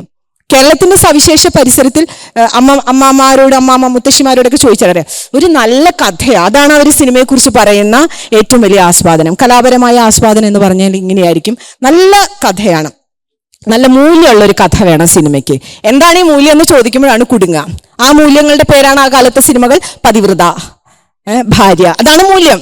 അപ്പോൾ പതിവ്രത, ഭാര്യ, ഉദ്യോഗസ്ഥ, നമ്മുടെ ശാരദയും ഷീലയൊക്കെ അഭിനയിച്ച സിനിമകളുടെ ഒരു സീരീസ് എടുത്ത് നോക്കിയാണ്. അതാണ് മൂല്യവ്യവസ്ഥ എന്ന് വെച്ചാൽ പോയി നന്നായിട്ടിരുന്ന് കരയണം, അവിടെ പോയിട്ട് നിറഞ്ഞു വരണം. എന്തിനാ നമ്മൾ കരയുന്നത്? അവിടെ പെണ്ണുങ്ങൾ കരഞ്ഞുകൊണ്ടിരിക്കുക. അതായിരുന്നു ആദ്യകാലത്തെ കലാപരമായിട്ടുള്ള ആസ്വാദനം. അതിനുശേഷം 1900 വിഗതകുമാരൻ മുതൽ ഇപ്പോൾ ഇന്ന് പ്രത്യേകിച്ചും ആ സിനിമ ഓർക്കേണ്ടതുണ്ട്. PK റോസിയെ നമ്മൾ ഇന്ന് ഓർക്കേണ്ടതുണ്ട്. മലയാളത്തിൽ ആദ്യത്തെ നായികയെ അടിച്ചോടിച്ച മലയാള സിനിമയാണ്. ഇപ്പോഴും 90 വർഷമായില്ല, ഇത്രയും വർഷം കഴിഞ്ഞ് 2024 നമ്മൾ അതേ വിഷയത്തെക്കുറിച്ച് തന്നെയാണ് സംസാരിച്ചുകൊണ്ടിരിക്കണേ. മലയാള സിനിമ ടെക്നിക്കലി 4K റെസൊല്യൂഷനെ കുറിച്ച് നമ്മളിവിടെ സംസാരിച്ചുകൊണ്ടിരിക്കുമ്പോഴാണ് ആശയപരമായി നമ്മൾ ഇവിടെ നിൽക്കുന്നത്. അപ്പോൾ എന്തുകൊണ്ടാണ് PK റോസിയെ അടിച്ചോടിച്ചത്? എല്ലാവരും വളരെ ഈസിലി, വളരെ എളുപ്പത്തിൽ പറയും അത് സിനിമയിൽ അഭിനയിച്ചുകൊണ്ടാണെന്ന്. അല്ല, സിനിമയിൽ അഭിനയിച്ചുകൊണ്ട് മാത്രമല്ല, ഒരു ദളിത് സ്ത്രീ ഒരു നായരുടെ ഭാര്യയായിട്ട് അല്ലെങ്കിൽ കാമുകിയായിട്ട് അഭിനയിച്ചുകൊണ്ട് കൂടിയാണ്. നമ്മൾ കേരളത്തിലെ ജാതിയെക്കുറിച്ചും കേരളത്തിലെ സാമൂഹിക വ്യവസ്ഥയെക്കുറിച്ചും കൂടി മനസ്സിലാക്കിയിട്ട് കൊണ്ട് മാത്രമേ കലയുടെ ചരിത്രത്തെ നമുക്ക് വിശകലനം ചെയ്യാൻ പറ്റൂ. അപ്പോൾ ആദ്യ സിനിമയിൽ നിന്ന്, ആദ്യ കാലഘട്ടത്തിൽ നിന്ന് ഈ ആസ്വാദനത്തിന്റെ മൂല്യം എന്ന് പറയുന്നത്, ആദർശം എന്ന് പറയുന്ന ഒരിടത്ത് കെട്ടിടുകയും ആ ആദർശം ഈ പറയുന്ന സാമൂഹിക ജീവിതത്തിന്റെ ഒരു ആകത്തുകയാണ് എന്ന് മനസ്സിലാക്കാൻ നമുക്ക് പറ്റും. ഈ സിനിമകളുടെ തലക്കെട്ടുകളിൽ നിന്ന് തന്നെ മനസ്സിലാക്കാം. 1972 ഭാര്യ എന്നുള്ള സിനിമ ഉണ്ടാകുന്നത്. ഭാര്യ സത്യൻ അഭിനയിച്ച, ഇവർക്കൊക്കെ നല്ല ഓർമ്മയുണ്ടോ, സത്യൻ അഭിനയിച്ച സിനിമ. അന്നത്തെ സൂപ്പർ ഹിറ്റ് സിനിമയായിരുന്നു. ഭാര്യയെ ചവിട്ടിക്കൊല്ലുന്ന സിനിമയാണ് ഭർത്താവ്. സൂപ്പർ ഹിറ്റായിരുന്നു. ആ പെണ്ണിന്റെ കരച്ചിലാണ് ആ സിനിമയെ സൂപ്പർ ഹിറ്റായത്. പിന്നെ 50 വർഷം കഴിഞ്ഞ് 2022 ജയ ജയ ഹേ വരുന്നത്. പെണ്ണ് ഭർത്താവിനെ ചവിട്ടുന്ന സിനിമ. 50 വർഷം എടുത്ത് തിരിച്ചൊന്ന് ചവിട്ടാനായിട്ട്, 50 വർഷം അത് സൂപ്പർ ഹിറ്റ് ആവാനായിട്ട്. അതിന് മുമ്പ് ചവിട്ടിയിട്ടുണ്ടെങ്കിൽ സൂപ്പർ ഹിറ്റ് ആയിട്ടുണ്ടാവാൻ സാധ്യതയില്ല എന്നാണ് തോന്നുന്നത്. ചവിട്ടിയ സിനിമ ഞാൻ കണ്ടിട്ടില്ല. അങ്ങനെ ചവിട്ടുന്നുണ്ടെങ്കിൽ അതിന് വേറൊരു പെർസ്പെക്റ്റീവിലാണ് അവതരിപ്പിക്കുക. ഒരു സ്ത്രീക്ക് കുറച്ച് ധൈര്യം വേണമെന്ന് എങ്ങനെയാണ് അവതരിപ്പിക്കുക? അത് പുരുഷനെ പോലെ ജീൻസ് ഇടണം, മുടി വെട്ടണം, സിഗരറ്റ് വലിക്കണം, 2 പെഗ് അടിക്കണം, അപ്പൊ പുരുഷനെ പോലെ ധൈര്യവതി. അതല്ലാതെ വേറൊരു പെർസ്പെക്റ്റീവ് മലയാള സിനിമയ്ക്ക് അറിഞ്ഞുകൂടാ, മലയാള സമൂഹത്തിന് അറിഞ്ഞുകൂടാ. എങ്ങനെയാണ് ഒരു സ്ത്രീ ബദൽ ഉണ്ടാക്കുന്നത് എന്നുള്ളതിനെ കുറിച്ച്, എങ്ങനെയാണ് സ്ത്രൈണതയ്ക്ക് അതിൻ്റെതായ കരുത്തുള്ളത് എന്നുള്ളതിനെ കുറിച്ച്. അപ്പോൾ അടുത്ത ഘട്ടത്തിൽ സിനിമയുടെ ഈ ആദർശ കാലഘട്ടത്തിൽ നിന്ന് വാണിജ്യത്തിലേക്ക് കൃത്യമായി ഇതൊരു ഇൻഡസ്ട്രി ഉണ്ടാക്കാൻ, ഇത്രയും സാമ്പത്തികമായിട്ടുള്ള വിജയം ഉണ്ടാക്കാൻ പറ്റുന്ന ഒരു കലാരൂപമാണെന്ന് മനസ്സിലായ ശേഷം പിന്നീടുണ്ടായ സിനിമയുടെ ചരിത്രം, ആ കാലഘട്ടത്തിലെ ആസ്വാദനം, അത് കൃത്യമായൊരു പാറ്റേൺ ഉണ്ടാക്കിക്കൊണ്ടാണ്. ഒരു കൃത്യം പാറ്റേൺ, എങ്ങനെയാണ് ഒരു പാറ്റേൺ ഉണ്ട്. ഇപ്പോഴും അത് തുടർന്നുകൊണ്ടിരിക്കുന്നത്. ഇപ്പോൾ സീരിയൽ അത് കണ്ടിന്യൂ ചെയ്തുകൊണ്ടിരിക്കുന്നുണ്ട് ആ പാറ്റേൺ. സിനിമ കുറച്ച് വിട്ടെങ്കിലും സീരിയൽ ആ പാറ്റേൺ എങ്ങനെയാണ് ആ ട്രയാങ്കിൾ ഉണ്ടാക്കിക്കൊണ്ടിരിക്കുന്നത്. അമ്മായിയമ്മ, മരുമകൾ, ഒരു ട്രയാങ്കിൾ ഉണ്ടല്ലോ, ഒരു ഫോർമുല, അല്ലെങ്കിൽ ഒരു ഫോർമുല ഇപ്പോഴും കണ്ടിന്യൂ ചെയ്തുകൊണ്ടിരിക്കുന്നുണ്ട്. അപ്പോൾ വാണിജ്യപരമായിട്ട് കല എന്നുള്ളതിനെ വാണിജ്യപരമായിട്ടുള്ള ഒരു ആസ്വാദനമായിട്ടാണ് ആ കാലഘട്ടങ്ങളിൽ തുടരുന്നത്. അപ്പോഴാണ് ഈ കല ഉപയോഗിച്ച് നമുക്കൊരു ബദൽ ഉണ്ടാക്കാൻ പറ്റും. എല്ലാ കാലത്തും ബദലുകൾ ഉണ്ടായിട്ടുണ്ട്. ഇപ്പോൾ ഫ്രഞ്ചിൽ ന്യൂ വേവ് ഉണ്ടായതുപോലെ, ഇറ്റലിയിൽ നിയോ റിയലിസ്റ്റ് സിനിമകൾ ഉണ്ടായതുപോലെ എല്ലാ കാലത്തും കലയിൽ ബദലുകൾ ഉണ്ടായിട്ടുണ്ട്. ഇവിടെയും ബദലുകൾ ഉണ്ടായി. നമുക്ക് ബദൽ സിനിമകളെ കുറിച്ച് പറഞ്ഞാൽ, ഇപ്പോൾ അരവിന്ദന്റെ സിനിമകൾ പറഞ്ഞാൽ, തമ്പിനെ കുറിച്ചോ കാഞ്ചന സീതയെ കുറിച്ചോ ഒക്കെ നമുക്ക് ബദലുകൾ പറയാം. ജോൺ എബ്രാഹത്തിന്റെ സിനിമയെ കുറിച്ച് പറഞ്ഞാൽ ബദലുകൾ ഉണ്ടായിട്ടുണ്ട്. പി എ ബക്കറിന്റെ സിനിമകൾ പറഞ്ഞു. അങ്ങനെ നമുക്ക് ഇഷ്ടംമാതിരി ബദലുകളുണ്ടായിട്ട്, ബദലുകൾ കുട്ടികൾ കണ്ടിട്ടുണ്ടോ, നമ്മൾ കണ്ടിട്ടുണ്ടോ എന്നുള്ളത് വേറെ കാര്യം. ഈ കാലത്തും ഈ കാലത്തിൻ്റെതായിട്ടുള്ള ബദൽ സിനിമകൾ ഉണ്ടാകുന്നുണ്ട്. നമ്മൾ സമാന്തര സിനിമകളെന്നോ ആർട്ട് സിനിമകളെന്നോ ഒക്കെ തരംതിരിക്കുക, അല്ലെങ്കിൽ കൊമേഴ്സ്യൽ സിനിമകളിൽ തന്നെ നിലനിൽക്കുന്ന സമൂഹത്തിന്റെ വ്യവസ്ഥയ്ക്ക് മാറി, അതിന്റെ വ്യവസ്ഥ ചലിച്ചുകൊണ്ടിരിക്കുന്ന വഴിയിൽ നിന്ന് മാറി ചിന്തിക്കുന്ന സിനിമകൾ ഉണ്ടാവുന്നുണ്ട്. പക്ഷെ ആസ്വാദനത്തിന്റെ തലത്തിലേക്ക് വരുമ്പോൾ, ഇപ്പൊ മലയാള സിനിമയുടെ പൊതുവായിട്ടുള്ള എല്ലാവരും കളിയാക്കി പറയാം, കുട്ടികൾ നമ്മളുടെ ഒരു പൊതുവായിട്ടുള്ളൊരിത്, എല്ലാം അവസാനം ഹാപ്പി ന്യൂ ഇയർ ആവണം. അതാണ് നമ്മുടെ സിനിമയെക്കുറിച്ച്. എല്ലാം അവസാനം നമുക്ക് തിയേറ്ററിൽ പോയിട്ട് കരയാനൊന്നും വയ്യ. നമ്മൾ കുറച്ച് എന്റർടൈൻമെന്റിനാണ് സിനിമ കാണാൻ പോകുന്നത്. ആ എന്റർടൈൻമെന്റ് മാത്രം മതി, അതിൻ്റെ അപ്പുറത്തേക്ക് ആ കലയുടെ ആവശ്യമൊന്നുമില്ല. അപ്പോൾ ഈ എന്റർടൈൻമെന്റിൽ, ശരി, എന്റർടൈൻമെന്റിൽ എപ്പോഴാണ് തെറ്റ് വരുന്നത്? ഈ എന്റർടൈൻമെന്റ് എങ്ങനെ ഉണ്ടാക്കുന്നു എന്നുള്ളിടത്താണ്. എങ്ങനെയാണ് ഇത്രയും കാലം എന്റർടൈൻമെന്റ് ഉണ്ടാക്കിക്കൊണ്ടിരുന്നത്? ഇവിടെ കേരളത്തിൽ എന്റർടൈൻമെന്റ് ഉണ്ടാക്കണമെങ്കിൽ ഒന്നുമില്ലെങ്കിൽ അത് സ്ത്രീ വിരുദ്ധമായിരിക്കണം, അല്ലെങ്കിൽ ബോഡി ഷേമിംഗ് നടത്തണം. ഒരാളുടെ നിറം, അയാളുടെ കുലം, അയാളുടെ വംശം, അയാളുടെ തൊഴിലിടം. നമ്മൾ ഇന്ന് ഇപ്പോൾ സലീം കുമാറിനെയോ ഇന്ദ്രൻസിനെയോ സുരാജ് വെഞ്ഞാറമൂടിനെയോ ഒക്കെ അവരുടെ അഭിനയ വൈദഗ്ധ്യം കൊണ്ട് പുകഴ്ത്തുമ്പോഴും നേരത്തെ അവർ ചെയ്തിരുന്ന കഥാപാത്രങ്ങളുടെ നിലവാരവും അല്ലെങ്കിൽ ആ കഥാപാത്രങ്ങളുടെ വിശകലനവും ഏത് രീതിയിലാണ് കേരളത്തിൽ നടന്നിരുന്നതെന്ന് ആലോചിക്കേണ്ടതാണ്. ഇന്ദ്രൻസിനെ തന്നെ ആലോചിച്ചാൽ മതി. കുടക്കമ്പി എന്നാണ് അദ്ദേഹത്തെ വിളിച്ചുകൊണ്ടിരുന്നത്.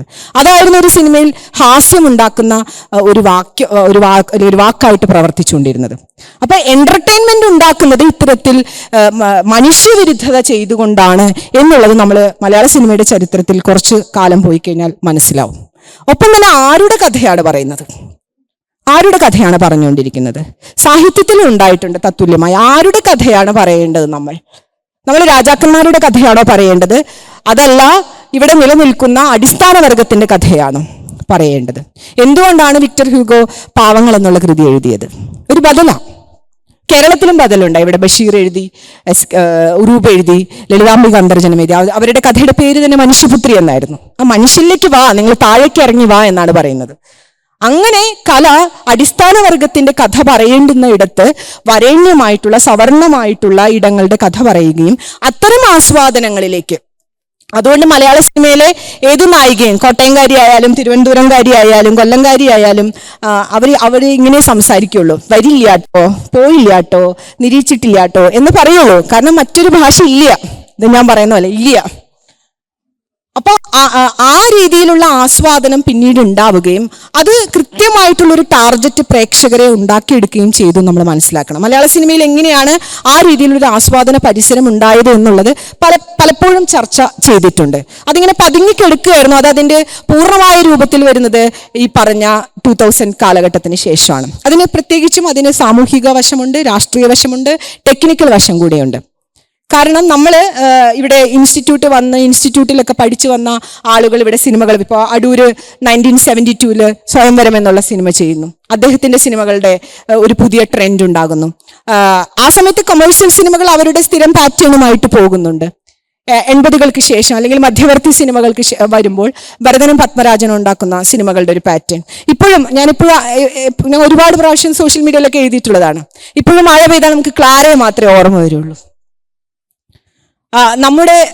നമ്മൾ എത്രത്തോളം ഐഡിയോളജിക്കലായിട്ട് സംസാരിച്ചു വന്നാലും അവസാനം നമ്മുടെ സ്ത്രീ സങ്കല്പത്തെ നമ്മൾ അവിടെയാണ്. അത് എളുപ്പമാണ്. രാധയാണ് നമുക്ക് വീട്ടിൻ്റെ അകത്തേക്ക് വേണ്ടത്. ക്ലാരയെ നമുക്ക് കൊണ്ടു നടക്കാനേ ഇഷ്ടമുള്ളൂ. കാരണം അത് സേഫാ.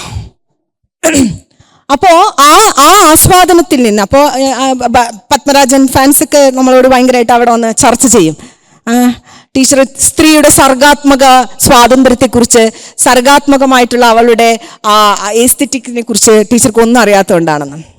അപ്പം ഞാൻ ചോദിച്ചു, അത്രയും സർഗാത്മകമായിട്ടുള്ള ആളെ എന്താണ് നിങ്ങൾ വീട്ടിലേക്ക് കൊണ്ടുവരാത്തത്? നല്ല സർഗാത്മകതയില്ലേ?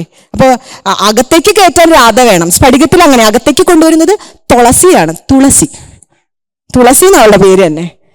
പക്ഷെ ഡാൻസ് കളിക്കാൻ വേറെ ആൾ വേണം, തട്ടിമ്പുറത്തേക്ക് വേറെ ആളാണ്, പക്ഷെ വീടിന്റെ അകത്തേക്ക് തുളസി വേണം. അതുപോലെ തന്നെ അവിടെ വീടിന്റെ അകത്തേക്ക് രാധ വേണം, പുറത്താണ് ക്ലാര വേണ്ടത്, മഴ നനയാനാണ് ക്ലാര വേണ്ടത്. അപ്പോൾ ഈ ഒരു പെർസ്പെക്റ്റീവ്, ഈ ഒരു പരിപ്രേക്ഷ്യം ഉണ്ടായി വരുന്നത് നമ്മളുടെ സാമൂഹിക പരിസരത്തിൽ നിന്നാണ്. അപ്പോൾ കലയെ നമ്മൾ ആസ്വദിക്കുന്നത് നമ്മളുടെ ഉള്ളിൽ അറിയാതെ ഒരു പാറ്റേൺ ഉണ്ടാക്കിയെടുക്കുന്നുണ്ട്. ഏത് രീതിയിലാണ് കല ആസ്വദിക്കേണ്ടത്, ആ കലയിലെ അംശങ്ങൾ, പ്രമേയങ്ങൾ ഏത് രീതിയിൽ വേണം എന്നുള്ള ഒരു ആസ്വാദന പരിസരം നമ്മളിൽ ഉണ്ടാക്കിയെടുക്കുന്നുണ്ട്. അതുകൊണ്ട് തന്നെയാണ് WCC ഉണ്ടായി വരുന്നത്. കാരണം കലയ്ക്ക് അകത്ത് നടക്കുന്നത് എന്താണെന്ന് ചോദിച്ചാൽ കലയ്ക്ക് പുറത്ത് നടക്കുന്നത് തന്നെയാണ്, അതിന്റെ റെപ്ലിക്കയാണ്. അതാണ് ഞാൻ ആദ്യം പറഞ്ഞത്, കാണിയാണ് സിനിമയെ തീരുമാനിക്കുന്നത്. കാണി മാറിയിട്ടുണ്ടെങ്കിൽ ഇത്തരത്തിലുള്ള വഷളത്തരങ്ങളും ഇത്തരത്തിലുള്ള വൃത്തികേടുകളും സിനിമയിൽ വരില്ല. നമ്മൾ ന്യൂ ജനറേഷൻ വന്നു, എല്ലാ തരത്തിലും പുതുക്കി മലയാള സിനിമയിൽ സ്ത്രീക്ക് ഇടം കിട്ടി എന്നൊക്കെ പ്രസംഗിച്ചുകൊണ്ടിരിക്കുന്ന സമയത്താണ് പുലിമുരുകൻ വന്ന് 100 കോടി ക്ലബിൽ ഹിറ്റാവുന്നത്. ദേ കിടക്കണ് എല്ലാ നവതരംഗവും. ആരാണ് ഈ സിനിമയെ പോയി വിജയിപ്പിച്ചത്? ആരാണ്? അത്രത്തോളം സ്ത്രീ വിരുദ്ധത ഉള്ള ഒരു സിനിമയില്ല ഈ മാസ് സിനിമ. അപ്പൊ ടീച്ചർ മാസ് സിനിമയുടെ വഴിക്കോ, ടീച്ചർക്ക് ഇഷ്ടമുള്ള ആർട്ട് സിനിമ കണ്ടോളൂ, സമാന്തര സിനിമ കണ്ടോളൂ, ഞങ്ങൾ ഈ സിനിമ കണ്ടോളാം. ഇതാണ് അതിന് കേൾക്കാറുള്ള മറുപടികൾ. അപ്പോൾ ഈ രീതിയിൽ ആ കലയുടെ ആസ്വാദനത്തിൽ എങ്ങനെയാണ് സാമൂഹിക ജീവിതം നമ്മളിൽ ഇടപെടുന്നത് എന്നുള്ളതിന് തെളിവ് പറയാൻ വേണ്ടി ചില സിനിമകൾ പറഞ്ഞേ ഉള്ളൂ. അപ്പോൾ 90കളിൽ അത് ഏറ്റവും അധികം സജീവമാവാനുള്ള കാരണം നമുക്കറിയാം, ഒരു മാധ്യമം എന്നുള്ള രീതിയിൽ ഓരോ ദിവസവും അപ്ഡേറ്റ് ചെയ്തുകൊണ്ടിരിക്കുന്ന ഒരു കലയാണ് സിനിമ. ഓരോ രീതിയിലും സാങ്കേതികത. ഇപ്പോൾ IV ശശി ഉത്സവം എന്നുള്ള സിനിമ ചെയ്യുമ്പോൾ, അല്ലെങ്കിൽ അങ്ങാടി എന്നുള്ള സിനിമ ചെയ്യുന്ന സമയത്ത്, അങ്ങാടി ചെയ്യുന്ന സമയത്ത് ഒരു സ്ഥലത്ത് പോയി സെറ്റിട്ടാൽ അവിടെ മുഴുവനും ഇളകും. അല്ലെങ്കിൽ അത്രയും പാടാണ് ഒരു മാസ് പോപ്പുലേഷൻ ഉണ്ടാക്കിയെടുക്കാൻ, അല്ലെങ്കിൽ അത്രയും ആൾക്കൂട്ടം ഉണ്ടാക്കിയെടുക്കാൻ. ഇന്ന് പോക്കറ്റിൽ ക്യാമറ ഇട്ടുകൊണ്ട് പോയി നമുക്കത് ഷൂട്ട് ചെയ്യാം. മലയാള സിനിമയിൽ ഇത്രയധികം രാത്രികൾ നമ്മൾ കാണാൻ തുടങ്ങിയത് ടെക്നോളജിയുടെ ഡെവലപ്മെന്റിന് ശേഷമാണ്. ഇപ്പൊ മായാനദി എന്ന് പറയുന്ന ഒറ്റ സിനിമ ആലോചിച്ചാൽ മതി. ഈ മെട്രോ കൾച്ചർ, മൾട്ടിപ്ലക്സുകൾ വന്നതിന് ശേഷമാണ് നമ്മുടെ പെൺകുട്ടികൾ സമാധാനമായി സിനിമ കാണാനായിട്ട് തുടങ്ങിയത്. അല്ലെങ്കിൽ ആരാണ് കുടുംബ പ്രേക്ഷകർ എന്നുള്ള രീതിയിൽ തിയേറ്ററിൽ പോകുന്നത്? ചേട്ടന്മാരാണോ? അല്ല. അപ്പന്മാരാണോ? അല്ല, അവർ വേറെയാണ്. ഇത് മികച്ച ഫാമിലി ചിത്രം, മികച്ച കുടുംബ ചിത്രം എന്നുള്ള രീതിയിൽ ഏറ്റവും അധികം സിനിമ കാണാൻ പോയി സിനിമ വിജയിപ്പിക്കുന്നത് സ്ത്രീ പ്രേക്ഷകരാണ്. എന്നിട്ട് ആ പ്രേക്ഷകർക്ക് നീതിയില്ല എന്നുള്ളിടത്താണ് നമ്മൾ സംസാരിച്ചുകൊണ്ടിരിക്കുന്നത്. അപ്പോൾ സ്ത്രീകളും കാണേണ്ട ചിത്രം, ഇത് സ്ത്രീകളോടും കുട്ടികളോടും ഒപ്പം കാണേണ്ട ചിത്രം, അങ്ങനെയാണ് ചില സിനിമകളുടെ ടാഗ് ലൈൻ. ഞാൻ സംവിധായകരുടെ പേരൊന്നും പറയില്ല. സ്ത്രീകളും കുട്ടികളും ഒരുമിച്ചിരുന്ന് കാണേണ്ട ചിത്രം, നിങ്ങൾ അവരെയും കൂടി കൂട്ടി, അങ്ങനെയാണ് പറയാ, കൂട്ടി കൊണ്ടുപോയി കാണേണ്ട ചിത്രം. മൾട്ടിപ്ലക്സുകൾ വന്നതോടുകൂടി കുറച്ചുകൂടി വൃത്തിയുള്ള പരിസരത്തിൽ കുറച്ചുകൂടി സ്വതന്ത്രമായി സുരക്ഷിതമായി സിനിമ കാണാൻ പറ്റി എന്നുള്ളിടത്താണ് മലയാള സിനിമയുടെയും അല്ലെങ്കിൽ ഒരുപക്ഷെ ഇന്ത്യൻ സിനിമയിൽ തന്നെ മറ്റൊരു പരിപ്രേക്ഷ്യത്തിലുള്ള സിനിമകൾ വരുന്നത്. കുറച്ചുകൂടിയും അവിടെ വന്നിരിക്കുന്ന നേരത്തെ പറഞ്ഞ പോലെ പ്രേക്ഷകർക്കനുസരിച്ചുള്ള സിനിമകൾ, കാണാൻ പോകുന്ന പ്രേക്ഷകർക്ക് വ്യത്യാസമുണ്ടായി. അവരുടെ ജീവിതത്തെ അഡ്രസ്സ് ചെയ്തുകൊണ്ട് പുതിയ കാല ജീവിതത്തെയും നമ്മുടെ മാറ്റത്തെയും, ഒരു പക്ഷേ IT ഉൾപ്പെടെയുള്ള 90കൾക്ക് ശേഷം നമ്മുടെ കേരളത്തിലുണ്ടായിട്ടുള്ള മാറ്റം നമുക്ക് ഊഹിക്കാവുന്നതേ ഉള്ളൂ. ടെക്നോളജിയിലുണ്ടായ മാറ്റം ഇത് തന്നെ സിനിമയിലുണ്ടായി. നമ്മളൊരു കാര്യം ആലോചിക്കാം, ടെലിവിഷൻ ഏറ്റവും സജീവമാവുകയും ടെലിവിഷൻ നമ്മുടെ ഏറ്റവും ക്ലോസ് ആയിട്ടുള്ള ഒരു സർക്കിളിലാണ്. നമ്മളുടെ പ്രൈം ടൈമുകളിലേക്ക് അതെന്താണ് കൊണ്ടുവരുന്നത് എന്ന് ഇപ്പോൾ ആലോചിച്ചാൽ നമുക്കത് മനസ്സിലാവും. ട്രാഷുകളാണ് നമ്മുടെ ഉള്ളിലേക്ക് കൊണ്ടുവരും. വെറും ട്രാഷാണ് കൊണ്ടുതരുന്നത്. അപ്പോൾ ഈ ട്രാഷ് അല്ലാത്തൊരു സാധനം നമ്മൾ പുറത്തുപോയി കലയുടെ ആസ്വാദനത്തിനായി തേടുകയാണ് തിയേറ്ററിൽ. അപ്പൊ അവിടെ എന്താണ് നമ്മൾ കാണുന്നത്? ഒരു വലിയ വിഭാഗം, ഒരു വീട്ടിലെ 1-2 ആളല്ല അവിടെ ഇരിക്കുന്നത്. ഒരു വലിയ മാസ് എന്ന് പറയുന്ന വലിയൊരു പ്രേക്ഷക സമൂഹത്തിന് ഒരുമിച്ച് ഇമ്പാക്റ്റ് ഉണ്ടാക്കുന്ന ഒരു കലയിൽ മാറ്റം ഉണ്ടാകണമെങ്കിൽ നമ്മൾ മാറിയേ പറ്റൂ, നമ്മൾ മിണ്ടിയേ പറ്റൂ, നമ്മൾ കാണി എന്നുള്ള രീതിയിൽ പുതുക്കപ്പെട്ടേ പറ്റൂ. അപ്പൊ അതിന് ആരാണ് മാറ്റം ഉണ്ടാക്കേണ്ടത്? വനിതാ ദിനം പോലെയാ ലിംഗസമത്വത്തിന്റെ ക്ലാസ് എടുക്കേണ്ടത് ആരാ? സ്ത്രീകളാ. വനിതാ ദിനം മൊത്തം സ്ത്രീകളാണ് നടത്തുക. സ്ത്രീകൾക്ക് വേണ്ടി സ്ത്രീകൾ കേട്ടുകൊണ്ടിരിക്കുന്ന പരിപാടിയാണ് വനിതാ ദിനം. അതായത് ലിംഗസമത്വം ഉണ്ടാക്കിക്കൊണ്ടിരിക്കേണ്ടുന്ന ജോലി സ്ത്രീകൾക്കാണ്. നിങ്ങൾ ഇഷ്ടമാരി പണിയെടുത്തോ, പൊരുതിക്കോ, സ്ഥലം ഉണ്ടാക്കിക്കോ, ഞങ്ങൾക്ക് എന്താ തടസ്സം? ഞങ്ങൾക്കൊരു വിരോധമില്ല. ഞങ്ങൾ ആരുമാവാം. നേരത്തെ പറഞ്ഞ പോലെ വിരുദ്ധത്തിൽ എടുക്കരുത്. അപ്പൊ അങ്ങനെയല്ലാതെ ഒരു സാമൂഹികമായിട്ടുള്ള മുന്നേറ്റത്തിന്, നമ്മുടെ സമൂഹം തൊട്ടടുത്ത സ്റ്റെപ്പിലേക്ക് കാലെടുത്ത് വെക്കുന്നതിന് നമ്മൾ ഒന്നിച്ചു നിന്നിട്ട്, ഇന്നിപ്പോൾ കുറച്ചുകൂടി ജെൻഡർ ഫ്ലൂയിഡ് ആയിട്ടാണ് നമ്മൾ LGBTQ കുറിച്ചൊക്കെ ചർച്ച ചെയ്യുന്ന ഒരു കാലം കൂടിയാണ്. അപ്പൊ എല്ലാ മനുഷ്യരെയും അവരുടെ മാനവികതയോട് ചേർത്ത് നിന്നുകൊണ്ട്, അവരുടെ മാനവികതയും കൂടി അഡ്രസ്സ് ചെയ്തുകൊണ്ട് ഒരു സാമൂഹിക പുരോഗതിക്ക് വേണ്ടി ശ്രമിക്കേണ്ടുന്ന ഒരു ഉത്തരവാദിത്തം കലയ്ക്കുണ്ട്. ആ കലയെ പുതുക്കുക എന്നുള്ളതാണ് നമ്മുടെയൊക്കെ ഉത്തരവാദിത്തം. അതുകൊണ്ട് WCC എന്ന് പറയുന്നത് മലയാള സിനിമയിൽ ഉണ്ടായിട്ടുള്ള ഒരു മൂവ്മെന്റ് മാത്രമല്ല, കേരള സമൂഹത്തിൽ ഉണ്ടായിട്ടുള്ള ഒരു മൂവ്മെന്റ് കൂടിയായിട്ട് നമ്മൾ മനസ്സിലാക്കണം. നേരത്തെ പണ്ട് കല്ലുമാല സമരം ചെയ്തിട്ടുണ്ട്. അതിനെ ചാന്നാർ ലഹളാണ് വിളിച്ചുകൊണ്ടിരുന്നത്. ഇത് ചാന്നാർ കലാപം അങ്ങനെയാണ് പറഞ്ഞുകൊണ്ടിരുന്നത്. അത് ഏതോ സ്ത്രീകൾ കുറച്ച് ബഹളം ഉണ്ടാക്കി, എന്തോ തുണി എടുക്കാനായിട്ട് എന്തോ സമരം ഉണ്ടാക്കി, മാറുമറയ്ക്കാനായിട്ട് എന്തോ സമരം ഉണ്ടാക്കി. അങ്ങനെയാണ് സ്ത്രീകളുടെ സമരങ്ങളെ അഡ്രസ് ചെയ്യുന്നത്.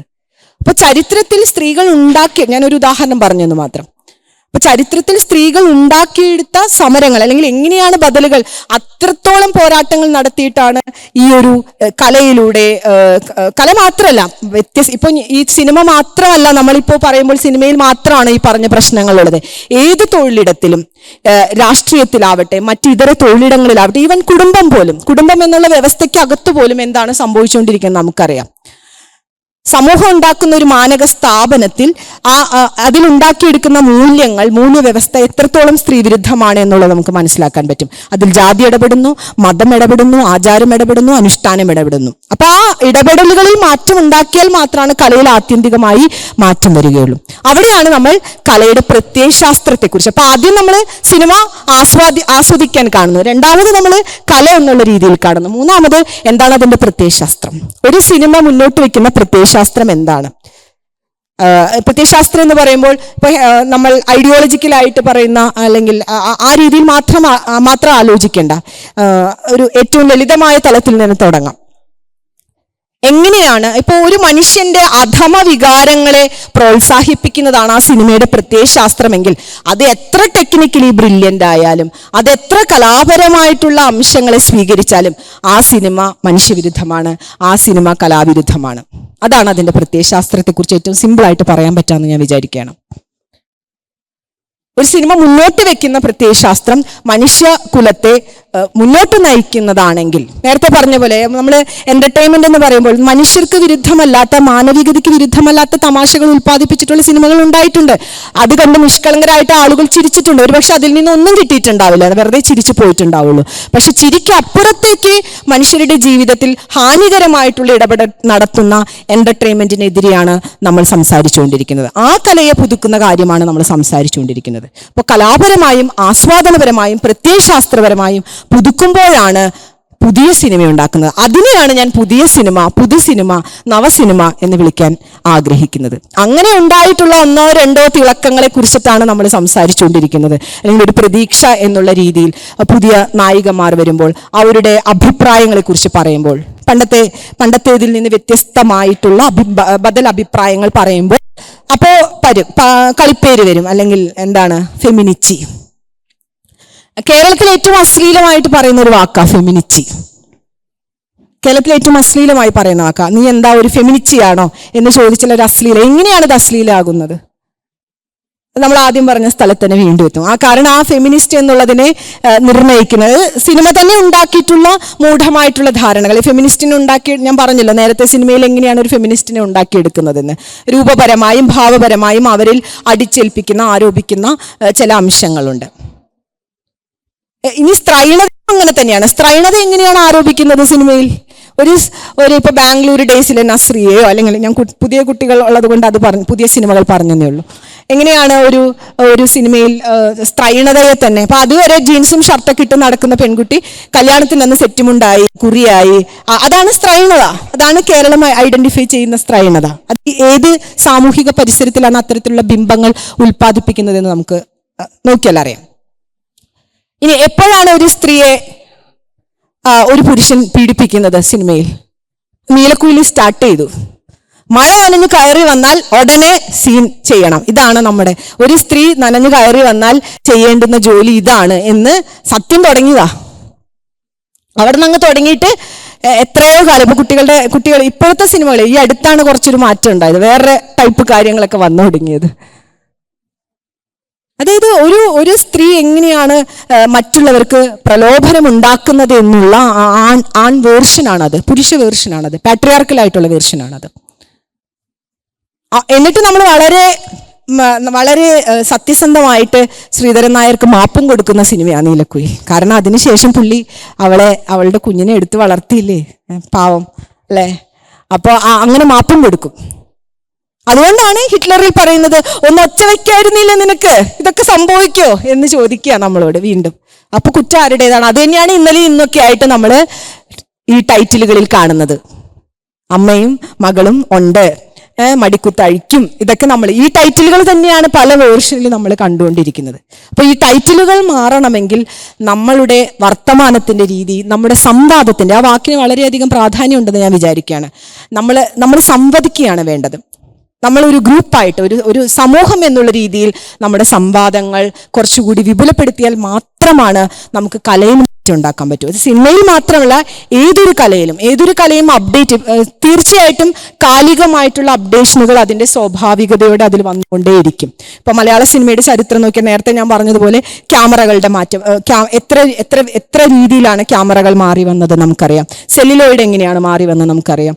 ഡിജിറ്റൽ പ്ലാറ്റ്ഫോമിലേക്ക് എങ്ങനെയാണ് മാറി വന്നത് നമുക്കറിയാം. അപ്പോൾ ആ മാറ്റങ്ങളെ മാത്രം നമ്മൾ നവസിനിമയുടെ ഭാഗമായി കാണാതെ അതിൻ്റെ ആന്തരികമായ അർത്ഥത്തിൽ, അതിൻ്റെ ആസ്വാദന അർത്ഥത്തിൽ, അതിൻ്റെ പ്രത്യയശാസ്ത്രമായ അർത്ഥത്തിൽ മാറുക എന്നുള്ളത് കൂടി ചേർത്ത് വെച്ചാൽ മാത്രമാണ് നമുക്ക് കലയുടെ എല്ലാ സത്തയോടും കൂടെ നമുക്ക് ആസ്വദിക്കാനോ അല്ലെങ്കിൽ അവലോകനം ചെയ്യാനോ പറ്റുമെന്നാണ് ഞാൻ വിശ്വസിക്കുന്നത്. അപ്പം അതിൻ്റെ നിങ്ങളെപ്പോലെ തന്നെ ഒരു കാണി എന്നുള്ള രീതിയിൽ മാത്രമാണ് ഞാനിവിടെ ഇരിക്കുന്നത്. അതായത് മറ്റ് കാര്യങ്ങൾ, ഒരു സിനിമ ആസ്വദിക്കുന്ന സമയത്ത് ഒരു അധ്യാപികയോ അല്ലെങ്കിൽ അതൊന്നുമല്ല, ഒരു കാണി തന്നെയാണ്. അപ്പം കാണി എന്നുള്ള രീതിയിൽ എനിക്ക് എന്ത് മാറ്റമാണ് സിനിമ ഉണ്ടാക്കിയത് എന്നുള്ളതിനെ കുറിച്ച് ഞാൻ ബോധ്യവതിയായിരിക്കണം.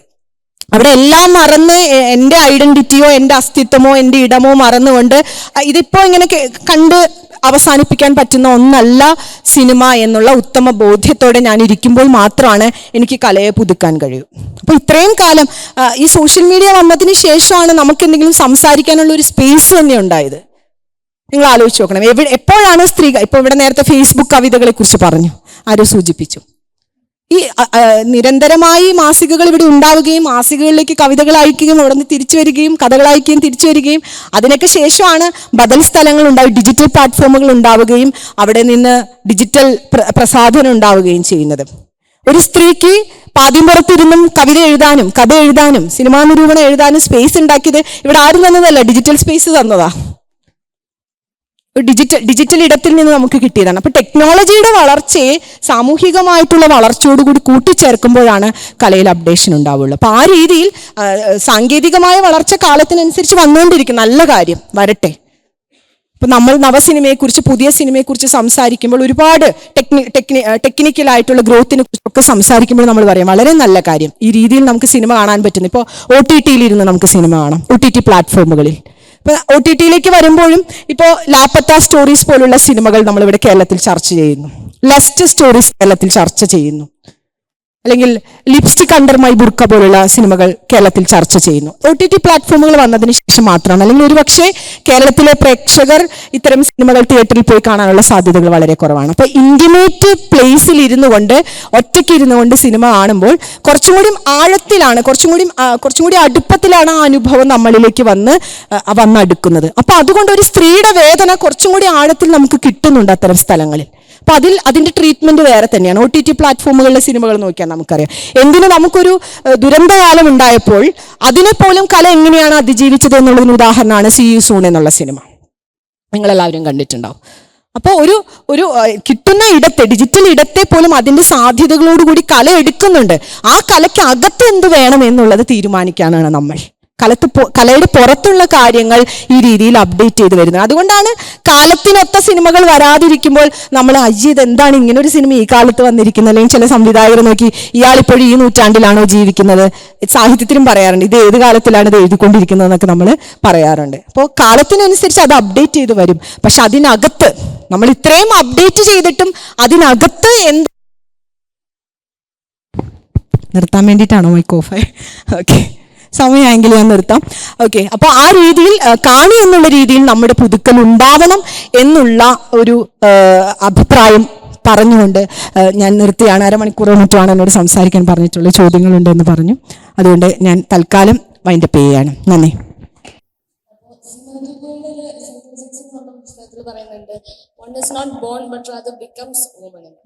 അപ്പോൾ സ്റ്റീരിയോടിപ്പിക്കലായി ജീവിച്ചു വരുന്ന ഒരു സ്ത്രീ ഒരു പ്രതികൂല സാഹചര്യം വരുമ്പോൾ അവിടെ മാറി ചിന്തിച്ചു തുടങ്ങുന്ന ഒരു ഈ പറഞ്ഞ പോലെ സ്ത്രീ ആകുന്നു. മാമിന് അങ്ങനെ ഒരു വഴിത്തിരിവായത് എപ്പോഴായിരുന്നു? സത്യം പറയുകയാണെങ്കിൽ പ്രീ ഡിഗ്രി വരെ ഞാൻ തിയേറ്ററിൽ പോയി സിനിമ കണ്ടിട്ടില്ല. നിങ്ങൾ ഞെട്ടും. കാരണം വളരെ ട്രഡീഷണൽ ആയിട്ടുള്ള ഒരു വീട്ടിലാണ് 2 സിനിമകളാണ് തിയേറ്ററിൽ കൊണ്ടുപോയി കാണിച്ചിട്ടുള്ളത്. ഒന്ന് ഓങ്ക്രീം കുട്ടിച്ചാത്തൻ, രണ്ടാമത്തത് ഓ ഫാബി. ഈ 2 സിനിമകളിൽ മാത്രമാണ് മസാല ഇല്ലാത്തത്. അതുകൊണ്ടാണ് അല്ലെ, മിക്കവാറും അങ്ങനെയൊക്കെ എൻ്റെ ജനറേഷനിൽ അങ്ങനെയൊക്കെ തന്നെയായിരിക്കും കണ്ടിട്ടുണ്ടാവുക. കാരണം ഈ നേരത്തെ പറഞ്ഞ പോലെ ഫാമിലി പ്രേക്ഷകരെ കൊണ്ടുപോയി കാണിക്കേണ്ടുന്ന സിനിമകൾ നേരത്തെ അതാണല്ലോ ടാഗ് ലൈൻ, ഇങ്ങനെ ഇതാണ് ഫാമിലി പ്രേക്ഷകർ പോകേണ്ട സിനിമ. ഇപ്പൊ TV ടിവിയിൽ പോലും ഇപ്പോൾ റീൽസിലൊക്കെ നിങ്ങൾ ട്രോൾ കണ്ടിട്ടുണ്ടോ? 90s generation T V on ചെയ്യുന്നു, പാട്ട് സീൻ കാണുന്നു, കുറച്ച് നേക്കഡ് ആയിട്ടുള്ള കഴിഞ്ഞാൽ അപ്പ ഒരാൾ അച്ഛൻ വരണുണ്ടോ നോക്കുന്നു, ഒരാൾ അമ്മ വരണുണ്ടോ നോക്കുന്നു, മാറി മാറിയാണ് അനിയനും അനിയത്തിയ ചേട്ടനും കാണുക എന്നുള്ളത്. അതേ തലമുറയിൽ തന്നെയാണ് ഞാനും ജീവിച്ചു പോകുന്നത് നിർഭാഗ്യവശാൽ. അപ്പോൾ അതുകൊണ്ട് വളരെ റെസ്ട്രിക്റ്റഡ് ആയിട്ടുള്ള സിനിമ എന്ന് പറയുന്നത് ആൺകുട്ടികൾക്ക് ആസ്വദിക്കാനുള്ള ഒരിടമാണെന്നും ആൺപക്ഷത്തുള്ള അഭിപ്രായങ്ങൾ ആ രീതിയിൽ അത് സംവദിക്കേണ്ടുന്ന ഇടമാണെന്നും ഒക്കെ പഠിപ്പിച്ച് വന്ന ഒരു ജനറേഷനിൽ തന്നെയാണ് ഞാനും ജീവിച്ചിരുന്നത്. പക്ഷേ നമ്മൾ അങ്ങോട്ട് ഇത് അവിടുന്ന് ഇങ്ങോട്ട് കണ്ണ് തുറന്ന് കാണിക്കുന്നത് മാത്രമല്ലാതെ നമ്മൾ അങ്ങോട്ട് കണ്ണ് തുറന്ന് നോക്കേണ്ട കാര്യങ്ങളെക്കുറിച്ചും തീർച്ചയായിട്ടും ആ യൗവനത്തിന്റെ ആരംഭത്തിൽ തന്നെ വായിച്ച പുസ്തകങ്ങളും നമ്മൾ ഇടപെട്ട മനുഷ്യരും ഫിലിം സൊസൈറ്റി പ്രസ്ഥാനങ്ങൾ അടക്കമുള്ള ഇടങ്ങളൊക്കെ തന്നെയാണ് മറ്റ് ബദലുകളെ കുറിച്ച്. ഇങ്ങനെയുള്ള സിനിമകളുണ്ട്, ബദലുകളുണ്ട്, ഈ രീതിയിലുള്ള സാമൂഹികമായിട്ടുള്ള മുന്നേറ്റങ്ങൾ കേരളത്തിൽ ഉണ്ടായിട്ടുണ്ട്. സാമൂഹികമായിട്ടുള്ള പരിപ്രേക്ഷ്യങ്ങൾ ഉണ്ടാക്കേണ്ടുന്ന ഉത്തരവാദിത്തം നമുക്കുണ്ട്. നമുക്ക് മുന്നേ ഉള്ള തലമുറ ഞാൻ നേരത്തെ പറഞ്ഞ പോലെ ചെയ്തു വെച്ചത് കൊണ്ടാണ് പെൺകുട്ടികൾക്ക് പള്ളിക്കൂടത്തിൽ പോകാൻ പറ്റിയത്. എൻ്റെ ഒരു സ്കൂൾ കാലഘട്ടത്തിലൊക്കെ എന്നോട് പറഞ്ഞത് ഒരു TTC പഠിക്കുക, ടീച്ചർ ആവുക, അതാണ് നിനക്ക് പറഞ്ഞിട്ടുള്ള ജോലി. ഞാൻ ഇപ്പൊ ടീച്ചർ തന്നെയാണ്, പക്ഷെ നേരത്തെ മാധ്യമപ്രവർത്തനമാണ് ചെയ്തുകൊണ്ടിരുന്നത്. അപ്പോൾ അത്തരത്തിലുള്ള നമുക്ക് കിട്ടിയിട്ടുള്ള ഓറിയന്റേഷനുകളിൽ നിന്ന് സ്വാഭാവികമായിട്ടും ഏതൊരു തലമുറയിലും ആ തലമുറയെ സ്വാധീനിക്കുന്ന സാമൂഹികമായിട്ടുള്ള ഘടകങ്ങളുണ്ടാവും, വ്യവസ്ഥയുണ്ടാവും. അപ്പോൾ ആ വ്യവസ്ഥയിൽ നമ്മൾ ഇടപെടുമ്പോഴാണ്, നമ്മൾ മിണ്ടാതിരുന്നാൽ ഒരിക്കലും വ്യവസ്ഥ നമ്മളെ ശല്യം ചെയ്യില്ല. ഇന്നലെ ആരോ ഒരു സ്റ്റേറ്റ്മെന്റ് പറഞ്ഞിട്ട് എനിക്ക് ബുദ്ധിമുട്ടൊന്നും ഉണ്ടായിട്ടില്ല എന്ന്. എനിക്ക് ബുദ്ധിമുട്ടൊന്നും ഉണ്ടായിട്ടില്ല എന്ന് ആരോ അഭിപ്രായം ഹേമ കമ്മീഷനിൽ. ബുദ്ധിമുട്ടുണ്ടാവില്ല, നമ്മൾ ഇടപെട്ടാലേ നമുക്ക് ബുദ്ധിമുട്ടുണ്ടാവുള്ളൂ. നമ്മൾ നിശ്ചലരായിരുന്നാൽ നമുക്ക് യാതൊരു ബുദ്ധിമുട്ടില്ലാതെ നമുക്ക് പോവാം. അപ്പം നമ്മൾ കുറച്ച് ചലിക്കണം. ആ ചലനം നമ്മൾ മാനസികമായും ശാരീരികമായും നമ്മുടെ തലമണ്ട ചലിക്കണം എന്നുള്ളതാണ് കാലം നമ്മളോട് സംസാരിച്ചുകൊണ്ടിരിക്കുന്നത്. അപ്പം അത്തരത്തിലുള്ളൊരു കാലം തീർച്ചയായിട്ടും എഡ്യൂക്കേഷൻ്റെ ഭാഗമായി, വിദ്യാഭ്യാസത്തിൻ്റെ ഭാഗമായും സാമൂഹികമായിട്ടുള്ള ഇടപെടലിൻ്റെ ഭാഗമായിട്ടും തന്നെയാണ് ഉണ്ടായിട്ടുള്ളതെന്ന് വിശ്വസിക്കുന്നു. പിന്നെ നമ്മളെ തന്നെ ഓരോ ദിവസം പുതുക്കുകയാണ്. ഇപ്പോൾ ഞാൻ ഭയങ്കര പുതുക്കിയിരിക്കുക എന്ന് വിചാരിക്കുമ്പോഴാണ് നമ്മുടെ മകളോട് സംസാരിക്കുന്നത്. അപ്പോൾ ഇപ്പം ഞാൻ ഉദാഹരണത്തിൽ പറയാം. ഇപ്പം എനിക്ക് എൻ്റെ അമ്മയുണ്ട് മുൻ തലമുറയിൽ, എനിക്ക് എൻ്റെ മകളുണ്ട്. അപ്പം മകൾക്ക് 17 വയസ്സ്, അമ്മയ്ക്ക് 73 വയസ്സാണ്. അപ്പോൾ എൻ്റെ അമ്മ മകളെയും കൂട്ടി അവിടെ ചെല്ലുമ്പോൾ അമ്മ പറയും, ഇങ്ങനത്തെ വസ്ത്രമൊന്നും അവളെ ഇടിയിക്കരുത് അമ്മ പറയും. അല്ലെങ്കിൽ പുറത്ത് 6 മണി കഴിഞ്ഞ് വിട്ടാലൊക്കെ ശ്രദ്ധിക്കണം, +2 ആണ്, പെൺകുട്ടി വലുതായി വരികയാണ്, സൂക്ഷിക്കണം. അപ്പം ഞാൻ അമ്മയോട് ചില കാര്യങ്ങളൊക്കെ പറയും. അപ്പം എൻ്റെ മകൾ എന്നോട് പറയും, അമ്മ എന്തൊരു സ്യൂഡോ ഫെമിനിസ്റ്റ് ആണ്, ഇങ്ങനെയാണോ അമ്മയെ തിരുത്തേണ്ടത്? അമ്മ ഇങ്ങനെയല്ലല്ലോ നാട്ടുകാരെ തിരുത്തുന്നത്, വീട്ടിൽ ശരിക്കും തിരുത്തണം, ഇങ്ങനെയല്ല, കുറച്ചും കൂടി കാര്യങ്ങൾ പറഞ്ഞു കൊടുക്കണം അമ്മയ്ക്ക്, കുറച്ചും കൂടി കാര്യങ്ങൾ പറഞ്ഞു കൊടുക്കണം അമ്മയ്ക്ക്. അപ്പം ഞാൻ പറയും, ഇനി അമ്മയ്ക്കൊക്കെ ഇത്ര വയസ്സായില്ലേ, 73 വയസ്സായില്ലേ, ഇനിയൊക്കെ തിരുത്താൻ വലിയ പ്രയാസമായിരിക്കും. അപ്പോൾ എടുത്ത വയ്ക്ക് കുട്ടി പറയുന്ന വാക്കാണ്, അമ്മ ഒരു സ്യൂഡോ ഫെമിനിസ്റ്റ് ആണെന്ന്, സ്യൂഡോ ഫെമിനിസ്റ്റ് ആണ്. അപ്പോൾ ഈ കുട്ടികളോടാണ് നമ്മൾ നിരന്തരം മത്സരിച്ചുകൊണ്ടിരിക്കുക ഓരോ ദിവസം. അപ്പോൾ ഓരോ സമയത്തും, അതായത് ആ ജനറേഷനിലുള്ള കാര്യങ്ങളെല്ലാം ആക്സെപ്റ്റ് ചെയ്യുന്നവരാണ് ഞങ്ങളുടെ ജനറേഷൻ എന്നും ഈ പുതിയ ജനറേഷനോട് നമ്മൾ പൊരുത്തപ്പെട്ടുകൊണ്ടിരിക്കുകയാണെന്നാണ് അവർ മനസ്സിലാക്കുന്നത്. ഏറെക്കുറെ അങ്ങനെയൊക്കെ തന്നെയാണ്. നമ്മൾ അവിടെ പാകപ്പെട്ടുകൊണ്ടിരിക്കുക, എന്നും വെന്തുകൊണ്ടിരിക്കുക അവിടെ. അപ്പൊ അതുകൊണ്ട് നമ്മൾ ഇതിൽ എക്സൈറ്റഡ് ആകുന്ന പല കാര്യങ്ങളും കുട്ടികൾ, പുതിയ തലമുറ, എൻ്റെ മുന്നിലിരിക്കുന്ന പുതിയ കുട്ടികൾ, അവർ നമ്മളെ അപ്ഡേറ്റ് ചെയ്തുകൊണ്ടിരിക്കുമെന്ന് ഞാൻ വിശ്വസിക്കുന്നുണ്ട്. അപ്പൊ ആ അപ്ഡേഷൻ നിരന്തരം നടത്തുക എന്നുള്ളതാണ് നമ്മളെ സംബന്ധിച്ചിടത്തോളം ഇമ്പോർട്ടന്റ്. പക്ഷെ ഒറ്റ കാര്യം, ഞാൻ പെൺകുട്ടികളെ പഠിപ്പിക്കുന്നത് കൊണ്ട് 10-17 വർഷമായി പെൺകുട്ടികളെ മാത്രം പഠിപ്പിക്കുന്നത് കൊണ്ട് ഒരു കാര്യം മനസ്സിലാക്കിയിട്ടുള്ളത് ഇങ്ങനെയാണ്. അതായത് നമ്മളുടെ സ്വത്വബോധം എന്ന് പറയുന്നത്, സ്വാതന്ത്ര്യബോധം എന്ന് പറയുന്നത് എന്താണ് എന്ന് ഐഡന്റിഫൈ ചെയ്യുക എന്നുള്ളത് വലിയ ഇമ്പോർട്ടൻ്റ് ആണ്. എവിടെയാണ് നമ്മുടെ അസ്തിത്വം, എവിടെയാണ് നമ്മുടെ സ്വയം പര്യാപ്തത, എന്താണ് നമ്മുടെ സെൽഫ് എന്ന് നമ്മളാണ് ഐഡന്റിഫൈ ചെയ്യേണ്ടത്. അപ്പൊ അതൊരു കൾട്ട് പോലെ കുറെ കൾച്ചർ ഉണ്ടാക്കി വെച്ചിട്ട്, ഒരു കൾട്ട് പോലെ കുറെ കൾച്ചറുകൾ ഉണ്ടാവും. അപ്പൊ അത് അരാജകത്വത്തിലേക്കാണോ, അത് സാമൂഹ്യ വിരുദ്ധതയിലേക്കാണോ, നമ്മൾ നിന്ന സ്ഥലത്ത് നിന്ന് പിന്നെയും പുറകിലേക്കാണോ പോകുന്നത് എന്ന് എപ്പോഴും ഞാൻ കുട്ടികളോട് ചോദിക്കാം. നിങ്ങൾ എടുക്കുന്ന തീരുമാനം, നിങ്ങൾ നിൽക്കുന്ന സ്ഥലത്ത് നിങ്ങൾ വീണ്ടും 10 അടി, കുറെ കഷ്ടപ്പെട്ടിട്ടാണ് നമ്മൾ 30 അടി മുന്നോട്ട് എത്തിയത്. നിങ്ങൾ ഒരു തീരുമാനം എടുത്തിട്ട് വീണ്ടും നിങ്ങൾ 20 അടി പുറകിലേക്കാണോ പോകുന്നത് എന്ന് പലപ്പോഴും അവരോട് ചോദിക്കണം. കാരണം ഒരുപാട് ഇൻഫോർമേഷൻ ഉള്ളൊരു തലമുറയാണ്, ഓവർ ഇൻഫോർമേഷനാണ് കുട്ടികൾക്ക്. ആ ഓവർ ഇൻഫോർമേഷനിൽ നിന്ന് ഏത് ബദലിലേക്കാണ് നമ്മൾ പോകേണ്ടത്, നമ്മുടെ സെൽഫിൻ്റെ എക്സ്ട്രീമിറ്റി എവിടെയാണ്, അതിൻ്റെ എക്സ്റ്റസി എവിടെയാണെന്ന് മനസ്സിലാക്കാനുള്ള ഒരു ബോധ്യം കൂടി ഉണ്ടാവണം എന്ന് പലപ്പോഴും കുട്ടികളോട് പറയണം. അതുകൊണ്ട് നമ്മളും നിരന്തരം അപ്ഡേറ്റ് ചെയ്തുകൊണ്ടിരിക്കുകയാണ്. പുതിയ തലമുറയ്ക്കനുസരിച്ച്, പുതിയ ഭാവുകത്വത്തിനനുസരിച്ച് നമ്മൾ അപ്ഡേറ്റ് ചെയ്തുകൊണ്ടിരിക്കുകയാണ്. മലയാള സിനിമയെ ഏറ്റവും കൂടുതൽ സ്നേഹിക്കുകയും നല്ല സിനിമകൾ ഉണ്ടാകണമെന്നും ആഗ്രഹിക്കുന്ന ഒരു സിനിമാ പ്രേമിയാണ്. അതുപോലെ തന്നെ കേരളത്തിലെ അങ്ങോളങ്ങളും നല്ല സിനിമകളെ ഉണ്ടാവണമെന്നും കാണണമെന്ന് ആഗ്രഹിക്കുന്ന വലിയൊരു വിഭാഗം ജനതയുമുണ്ട്. പ്രത്യേകിച്ച് ഇന്നത്തെ സാഹചര്യത്തിൽ ഹേമ കമ്മീഷൻ റിപ്പോർട്ട് പുറത്തു വന്ന സാഹചര്യത്തിൽ ഈ ഇൻഡസ്ട്രിയെ പിടിച്ചു നിർത്തുന്നതും ഇൻഡസ്ട്രിയെ സമ്പന്നമാക്കുന്നതും മലയാള പ്രേക്ഷകരാണ്. ആ പ്രേക്ഷകർക്ക് നല്ല സിനിമ കാണണമെന്നും ആ ഇൻഡസ്ട്രി നല്ല രീതിയിൽ നിലനിൽക്കണമെന്നും ആഗ്രഹമുള്ളപ്പോൾ പ്രേക്ഷകരുടെ ഒരു ആസ്വാദക സംഘം ആഗ്രഹിക്കുക. ഈ മലയാള ഇൻഡസ്ട്രിയുമായി ബന്ധപ്പെട്ട് വിവിധ സംഘടനകൾ, ഗവൺമെന്റ് ഇതര സംഘടനകൾ എല്ലാം ഉണ്ട്. ഇവിടെയെല്ലാം പ്രേക്ഷക സമൂഹത്തിനും പ്രാതിനിധ്യം ലഭിക്കുകയാണ്. ഈ ഇൻഡസ്ട്രിയെ സ്മൂത്തായി കൊണ്ടുപോകുന്നതിൽ നമ്മളുടേതായ അഭിപ്രായങ്ങളും നിർദ്ദേശങ്ങളും അവർ സ്വീകരിക്കാനുള്ള ബാധ്യത അവർ. അങ്ങനെ ഒരു നല്ല സിനിമയും നല്ല സംസ്കാരവും സിനിമാ സംസ്കാരവും മലയാളത്തിൽ ഉണ്ടാകണമെന്ന് ആഗ്രഹിക്കുന്നുണ്ട്. അതിന് പ്രത്യേകമായ ഒരു പ്ലാറ്റ്ഫോം രൂപീകരിക്കാൻ എന്തെങ്കിലും നിർദ്ദേശങ്ങൾ? തീർച്ചയായിട്ടും. ഇപ്പോൾ ശ്രീ മനു പറഞ്ഞതുപോലെ നമുക്കറിയാം, കേരളത്തിൽ ഒരു കാഴ്ച സംസ്കാരം ഉണ്ടാകുന്നത് ഫിലിം ഫെസ്റ്റിവലുകൾ വന്ന ശേഷമാണ്. IFFK തുടങ്ങിയതിന് ശേഷമാണ് ഒരു കാഴ്ച സംസ്കാരം, സിനിമ കാഴ്ച സംസ്കാരം. ഫിലിം സൊസൈറ്റി പ്രസ്ഥാനങ്ങൾ ഉണ്ടെങ്കിൽ പോലും ഒരു അത്തരത്തിലുള്ള ഒരു വലിയ ഒരു സമൂഹം, പൊതുസമൂഹം അവിടെ പോയി ലോകത്തിലെ പലതരത്തിലുള്ള സിനിമകൾ കാണുകയും പലതരത്തിലുള്ള ഭാവുകത്വങ്ങൾ മനസ്സിലാക്കുകയും പല പരിപ്രേക്ഷ്യങ്ങൾ, പല തലങ്ങൾ, പല ലെയറുകൾ, ഇതൊക്കെ നമ്മൾ മനസ്സിലാക്കുകയും ചെയ്ത് ഈ ഒരു കാലഘട്ടത്തിന് ശേഷമാണ്. പക്ഷെ അതിനു മുൻപും മലയാളത്തിലെ സിനിമകൾ തിയേറ്ററിൽ പോയി കണ്ടുകൊണ്ടിരുന്ന ഒരു വലിയ വിഭാഗം ആളുകളുടെ പ്രതിനിധി തന്നെയായിരിക്കും അദ്ദേഹം. ഇപ്പൊ ഒരു ഉദാഹരണം ഞാൻ പറയാം. തിയേറ്ററുകൾ ഫുള്ളായാൽ മാത്രമാണ് ഇൻഡസ്ട്രി നിൽക്കുള്ളൂ പലപ്പോഴും. അപ്പൊ തിയേറ്ററുകൾ എങ്ങനെയാണ് ഫുള്ളാവുന്നത്? ഒരു നല്ല സിനിമ എങ്ങനെയാണ് നമ്മൾ ഡിഫൈൻ ചെയ്യുന്നത്? ഇപ്പോൾ ഉദാഹരണത്തിന് ഒരു സൂപ്പർ, ഇപ്പൊ എന്താണ് ഒരു സിനിമ, ഇപ്പോൾ ഏത് സിനിമ പറഞ്ഞാലും വിവാദമോ, അതുകൊണ്ട് സിനിമയുടെ പേര് ഞാൻ പറയുന്നില്ല. ഞാൻ വേറൊരു സിനിമ പറയാം. ഇപ്പൊ തമാശ എന്ന് പറയുന്ന ഒരു സിനിമ, അതായത് ഈ പറഞ്ഞ 100 കോടി ബഡ്ജറ്റിൽ ഒന്നും ഉണ്ടാക്കിയ സിനിമയല്ല, വെറും 1 കോടി ബഡ്ജറ്റിൽ ഉണ്ടാക്കിയ ഒരു സിനിമ. അതിൻ്റെ അടുത്താണ് 1 കോടി സംതിങ് ആണെന്നാണ് ഞാൻ വിശ്വസിക്കുന്നത്. ഈ സിനിമ തിയേറ്ററിൽ വന്ന സമയത്ത് ഒരു മനുഷ്യനും അത് കാണാനുണ്ടായിരുന്നില്ല. ആദ്യത്തെ ദിവസങ്ങളിൽ ഒരു മനുഷ്യൻ പോലും അത് കാണാനുണ്ടായിരുന്നില്ല. പിന്നീട് പ്രേക്ഷകരാണ്, ആദ്യം കണ്ട പ്രേക്ഷകരാണ് ആ സിനിമ കാണുകയും ആ സിനിമയെക്കുറിച്ചുള്ള അഭിപ്രായങ്ങൾ സോഷ്യൽ പ്ലാറ്റ്ഫോമുകളിൽ പങ്കുവെക്കുകയും ചെയ്തതിന് ശേഷമാണ് പിന്നീട് ആ സിനിമ തിയേറ്റർ ഏറ്റെടുക്കുന്നത്. അപ്പോൾ നല്ല സിനിമ കാണുകയും ഈ പറഞ്ഞ പോലെ ഈ ബോഡി ഷെയ്മിങ്ങിനെതിരെയുള്ള ഒരു സിനിമയാണ്. ഈ മെയിൽ അത്തരത്തിലുള്ള ആഘോഷങ്ങൾക്കൊക്കെ അപ്പുറത്തുനിന്ന് ദുർബലനായിട്ടുള്ള ഇങ്ങനെയും മനുഷ്യന്മാരുണ്ട്, ഇങ്ങനെയും ആണുങ്ങളുണ്ട്, ഇത്തരത്തിലുള്ള പുരുഷന്മാരും കേരളത്തിലുണ്ട് എന്ന് പറയുന്ന ഒരു സിനിമയാണ്. പലതരത്തിലുള്ള സ്ത്രീ വായനകൾ നടത്താൻ പറ്റുന്ന ഒരു സിനിമയാണ്. അപ്പോൾ ഈ സിനിമയെക്കുറിച്ച് പ്രേക്ഷകർ അഭിപ്രായം പറഞ്ഞുകൊണ്ടാണ് ആ സിനിമ പിന്നീട് വിജയത്തിലേക്ക് എത്തുന്നത്. അപ്പൊ പ്രേക്ഷകർ ഏറ്റെടുക്കുന്ന സിനിമകൾക്ക്, പ്രേക്ഷകർ അഭിപ്രായം പറയുന്ന സിനിമകൾക്ക് തിയേറ്റർ ഫുള്ളാകുന്നു എന്നുള്ള അനുഭവം നമുക്കുണ്ട്. എങ്ങനെയാണ് പ്രേക്ഷകർ ഏറ്റെടുക്കേണ്ടത്? അപ്പോൾ ഇതേപോലെ തന്നെയാണ് മാസ സിനിമ വരുമ്പോൾ അപ്പൊ ആരാ അവിടെ പോയി സിനിമ കാണുന്നത്? ഈ പൊട്ട സിനിമ ആരാണ് പോയി കാണുന്നത്? നമ്മൾ തന്നെ, ഈ പ്രേക്ഷകർ തന്നെയാണ്. ഈ പൊട്ട സിനിമ എന്ന് ഞാൻ പറയുന്നത് മനുഷ്യവിരുദ്ധമായിട്ടുള്ള, സാമൂഹിക വിരുദ്ധമായിട്ടുള്ള ആശയങ്ങളുള്ള സിനിമ. അപ്പൊ അതിൽ ആരാണ് ഇടപെടുന്നത്? ഇപ്പോൾ 1990-കൾക്ക് ശേഷമാണ് ഫാൻസ് അസോസിയേഷൻ ഇത്രയധികം പോപ്പുലർ ആവുന്നത്. ഫാൻസ് അസോസിയേഷന്റെ ജോലി എന്താണ്? ഫാൻസ് അസോസിയേഷൻ എന്താണ് കേരളത്തിൽ ചെയ്യുന്നത് എന്ന് ചോദിച്ചാൽ വയലൻസ് ആണ് ഇപ്പോൾ ചെയ്യുന്നത്. പലപ്പോഴും വയലൻസ് ആണ്, ഹിംസയുടെ അങ്ങേയറ്റം വരെ എത്തുകയാണ്. എങ്ങനെയാണ് ഈ വയലൻസിലേക്ക് എത്തുന്നത്? അപ്പോൾ അവർക്ക് നല്ല സിനിമയെ പ്രോത്സാഹിപ്പിക്കലാണോ ഫാൻസിന്റെ ഉദ്ദേശം? പലപ്പോഴും ഞാൻ എപ്പോഴോ ഒരു സിനിമയുടെ റിവ്യൂ എഴുതിയ ശേഷം എൻ്റെ ഫേസ്ബുക്ക് പൂട്ടിച്ചവരാണ് ഫാൻസ് അസോസിയേഷൻ.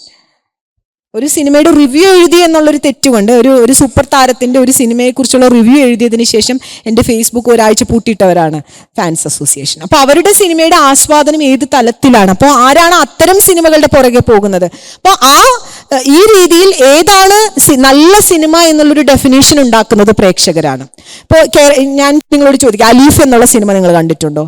പ്രാപ്പട എന്നുള്ള സിനിമ നിങ്ങൾ കണ്ടിട്ടുണ്ടോ എന്നൊക്കെ ചോദിച്ച വലിയ പ്രശ്നമാണ്. അതേസമയം നിങ്ങളോട് ഞാൻ ചോദിക്കുകയാണ്, കുഞ്ഞാലി മരക്കാർ എന്നുള്ള സിനിമ നിങ്ങൾ കണ്ടിട്ടുണ്ടോ എന്ന് ചോദിച്ചാൽ, അപ്പോൾ എങ്ങനെയാണ് ഒരു പോപ്പുലർ കൾച്ചറിന്റെ ഭാഗമായിട്ട് കുറേ സിനിമകൾ ഉണ്ടാവുകയും ആ സിനിമകളുടെ റീച്ച് ഏത് രീതിയിലാണ്, സോഷ്യൽ മീഡിയ ഉൾപ്പെടെയുള്ള പ്ലാറ്റ്ഫോമുകൾ അതിനെങ്ങനെയാണ് ഉപയോഗിക്കുന്നത്, വിപണി തന്നെയാണ് അത് ഏറ്റെടുത്തുകൊണ്ട് അതിന്റെ വിതരണം നടത്തിക്കൊണ്ടിരിക്കുന്നത്. അവിടെ നല്ല പ്രേക്ഷകർ എന്ന് പറയുന്ന കാതലുള്ള പ്രേക്ഷകർ, നല്ല സിനിമയെ സ്നേഹിക്കുന്ന പ്രേക്ഷകർ ഉണ്ടാകുമ്പോൾ അവരുടെ അഭിപ്രായങ്ങൾ പങ്കുവെക്കുമ്പോൾ, നേരത്തെ പറഞ്ഞ പോലെ പല പ്ലാറ്റ്ഫോമുകളുണ്ട്, ഇപ്പോൾ സോഷ്യൽ മീഡിയ ഉൾപ്പെടെയുള്ള പ്ലാറ്റ്ഫോമുകളുണ്ട്. തീർച്ചയായിട്ടും ജസ്റ്റിസ് ഹേമ കമ്മീഷൻ ഉണ്ടാകുന്നത് പോലും ഇത്തരത്തിലുള്ള WCC ഉൾപ്പെടെയുള്ള WCC എന്നുള്ള സംഘടന ഉണ്ടാകുന്നത് കൊണ്ട് മാത്രമല്ല, പ്രേക്ഷകർ കൂടി ഒരുപാട് കേരള സമൂഹത്തിലെ ഒരു വലിയൊരു വിഭാഗം ഈ സ്ത്രീ കൂട്ടായ്മയ്ക്ക് പിന്തുണ അറിയിച്ചത് കൂടിയാണ്. ഇപ്പൊ ഈ ദിവസങ്ങളിലൊക്കെ ഇന്നലൊക്കെ ആയിട്ട് നിങ്ങൾ നോക്കിയാൽ ഏറ്റവും കൂടുതൽ അഭിവാദ്യങ്ങൾ അർപ്പിച്ചുകൊണ്ട് WCCക്കും ഭാവനയ്ക്കും അഭിവാദ്യം അർപ്പിച്ചുകൊണ്ടുള്ള അഭിപ്രായങ്ങൾ ഇടുന്നത് പ്രേക്ഷകരാണ്. അപ്പൊ അങ്ങനെ ഒരു കൊടുക്കൽ വാങ്ങൽ, പ്രേക്ഷകർ ഒരു ഇരയല്ല, അല്ലെങ്കിൽ മുകളിൽ നിന്ന് താഴേക്ക് വിളമ്പിക്കൊടുക്കുന്ന ഒന്നല്ല കല. അതിൽ കൃത്യമായിട്ടുള്ള പ്രേക്ഷകരുടെ അഭിപ്രായങ്ങൾ കൂടി വരണം എന്നാണ് നമ്മൾ വീണ്ടും വീണ്ടും പറയാൻ ശ്രമിക്കുന്നത്. അതിനൊരു ഫിലിം സൊസൈറ്റി പ്രസ്ഥാനങ്ങളുടെ ഓപ്പൺ ഫോറങ്ങൾ, IFFK വേദികളിലെ ഓപ്പൺ ഫോറങ്ങൾ, നമ്മൾ ഇതുപോലെ നടത്തുന്ന ചർച്ചകൾ, ഇതെല്ലാം ഒരു സമൂഹത്തിൽ കാതലായിട്ടുള്ള മാറ്റം ഉണ്ടാക്കുമെന്ന് തന്നെയാണ് എൻ്റെ വിശ്വാസം. അതുകൊണ്ട് തീർച്ചയായിട്ടും പ്രേക്ഷകരുടെ അഭിപ്രായത്തിന്, നല്ല സിനിമയെ സ്നേഹിക്കുന്നവരുടെ അഭിപ്രായത്തിന് വിലയുണ്ട്, അത് ഉണ്ടായിക്കൊണ്ടിരിക്കുകയാണ്. അതാണ് ഒരു പോസിറ്റീവ് സൈൻ ആയിട്ട് കാണുന്നത്. നമ്മുടെ പുതിയ കുട്ടികൾ സിനിമ എടുക്കുമ്പോൾ ആ വ്യത്യാസങ്ങൾ ആ സിനിമയിൽ വരുന്നുണ്ട് എന്ന് കൂടിയാണ് മനസ്സിലാക്കുന്നത്. ഇപ്പോൾ മലയാള സിനിമയിലെ പാട്ടുകളെ കുറിച്ച്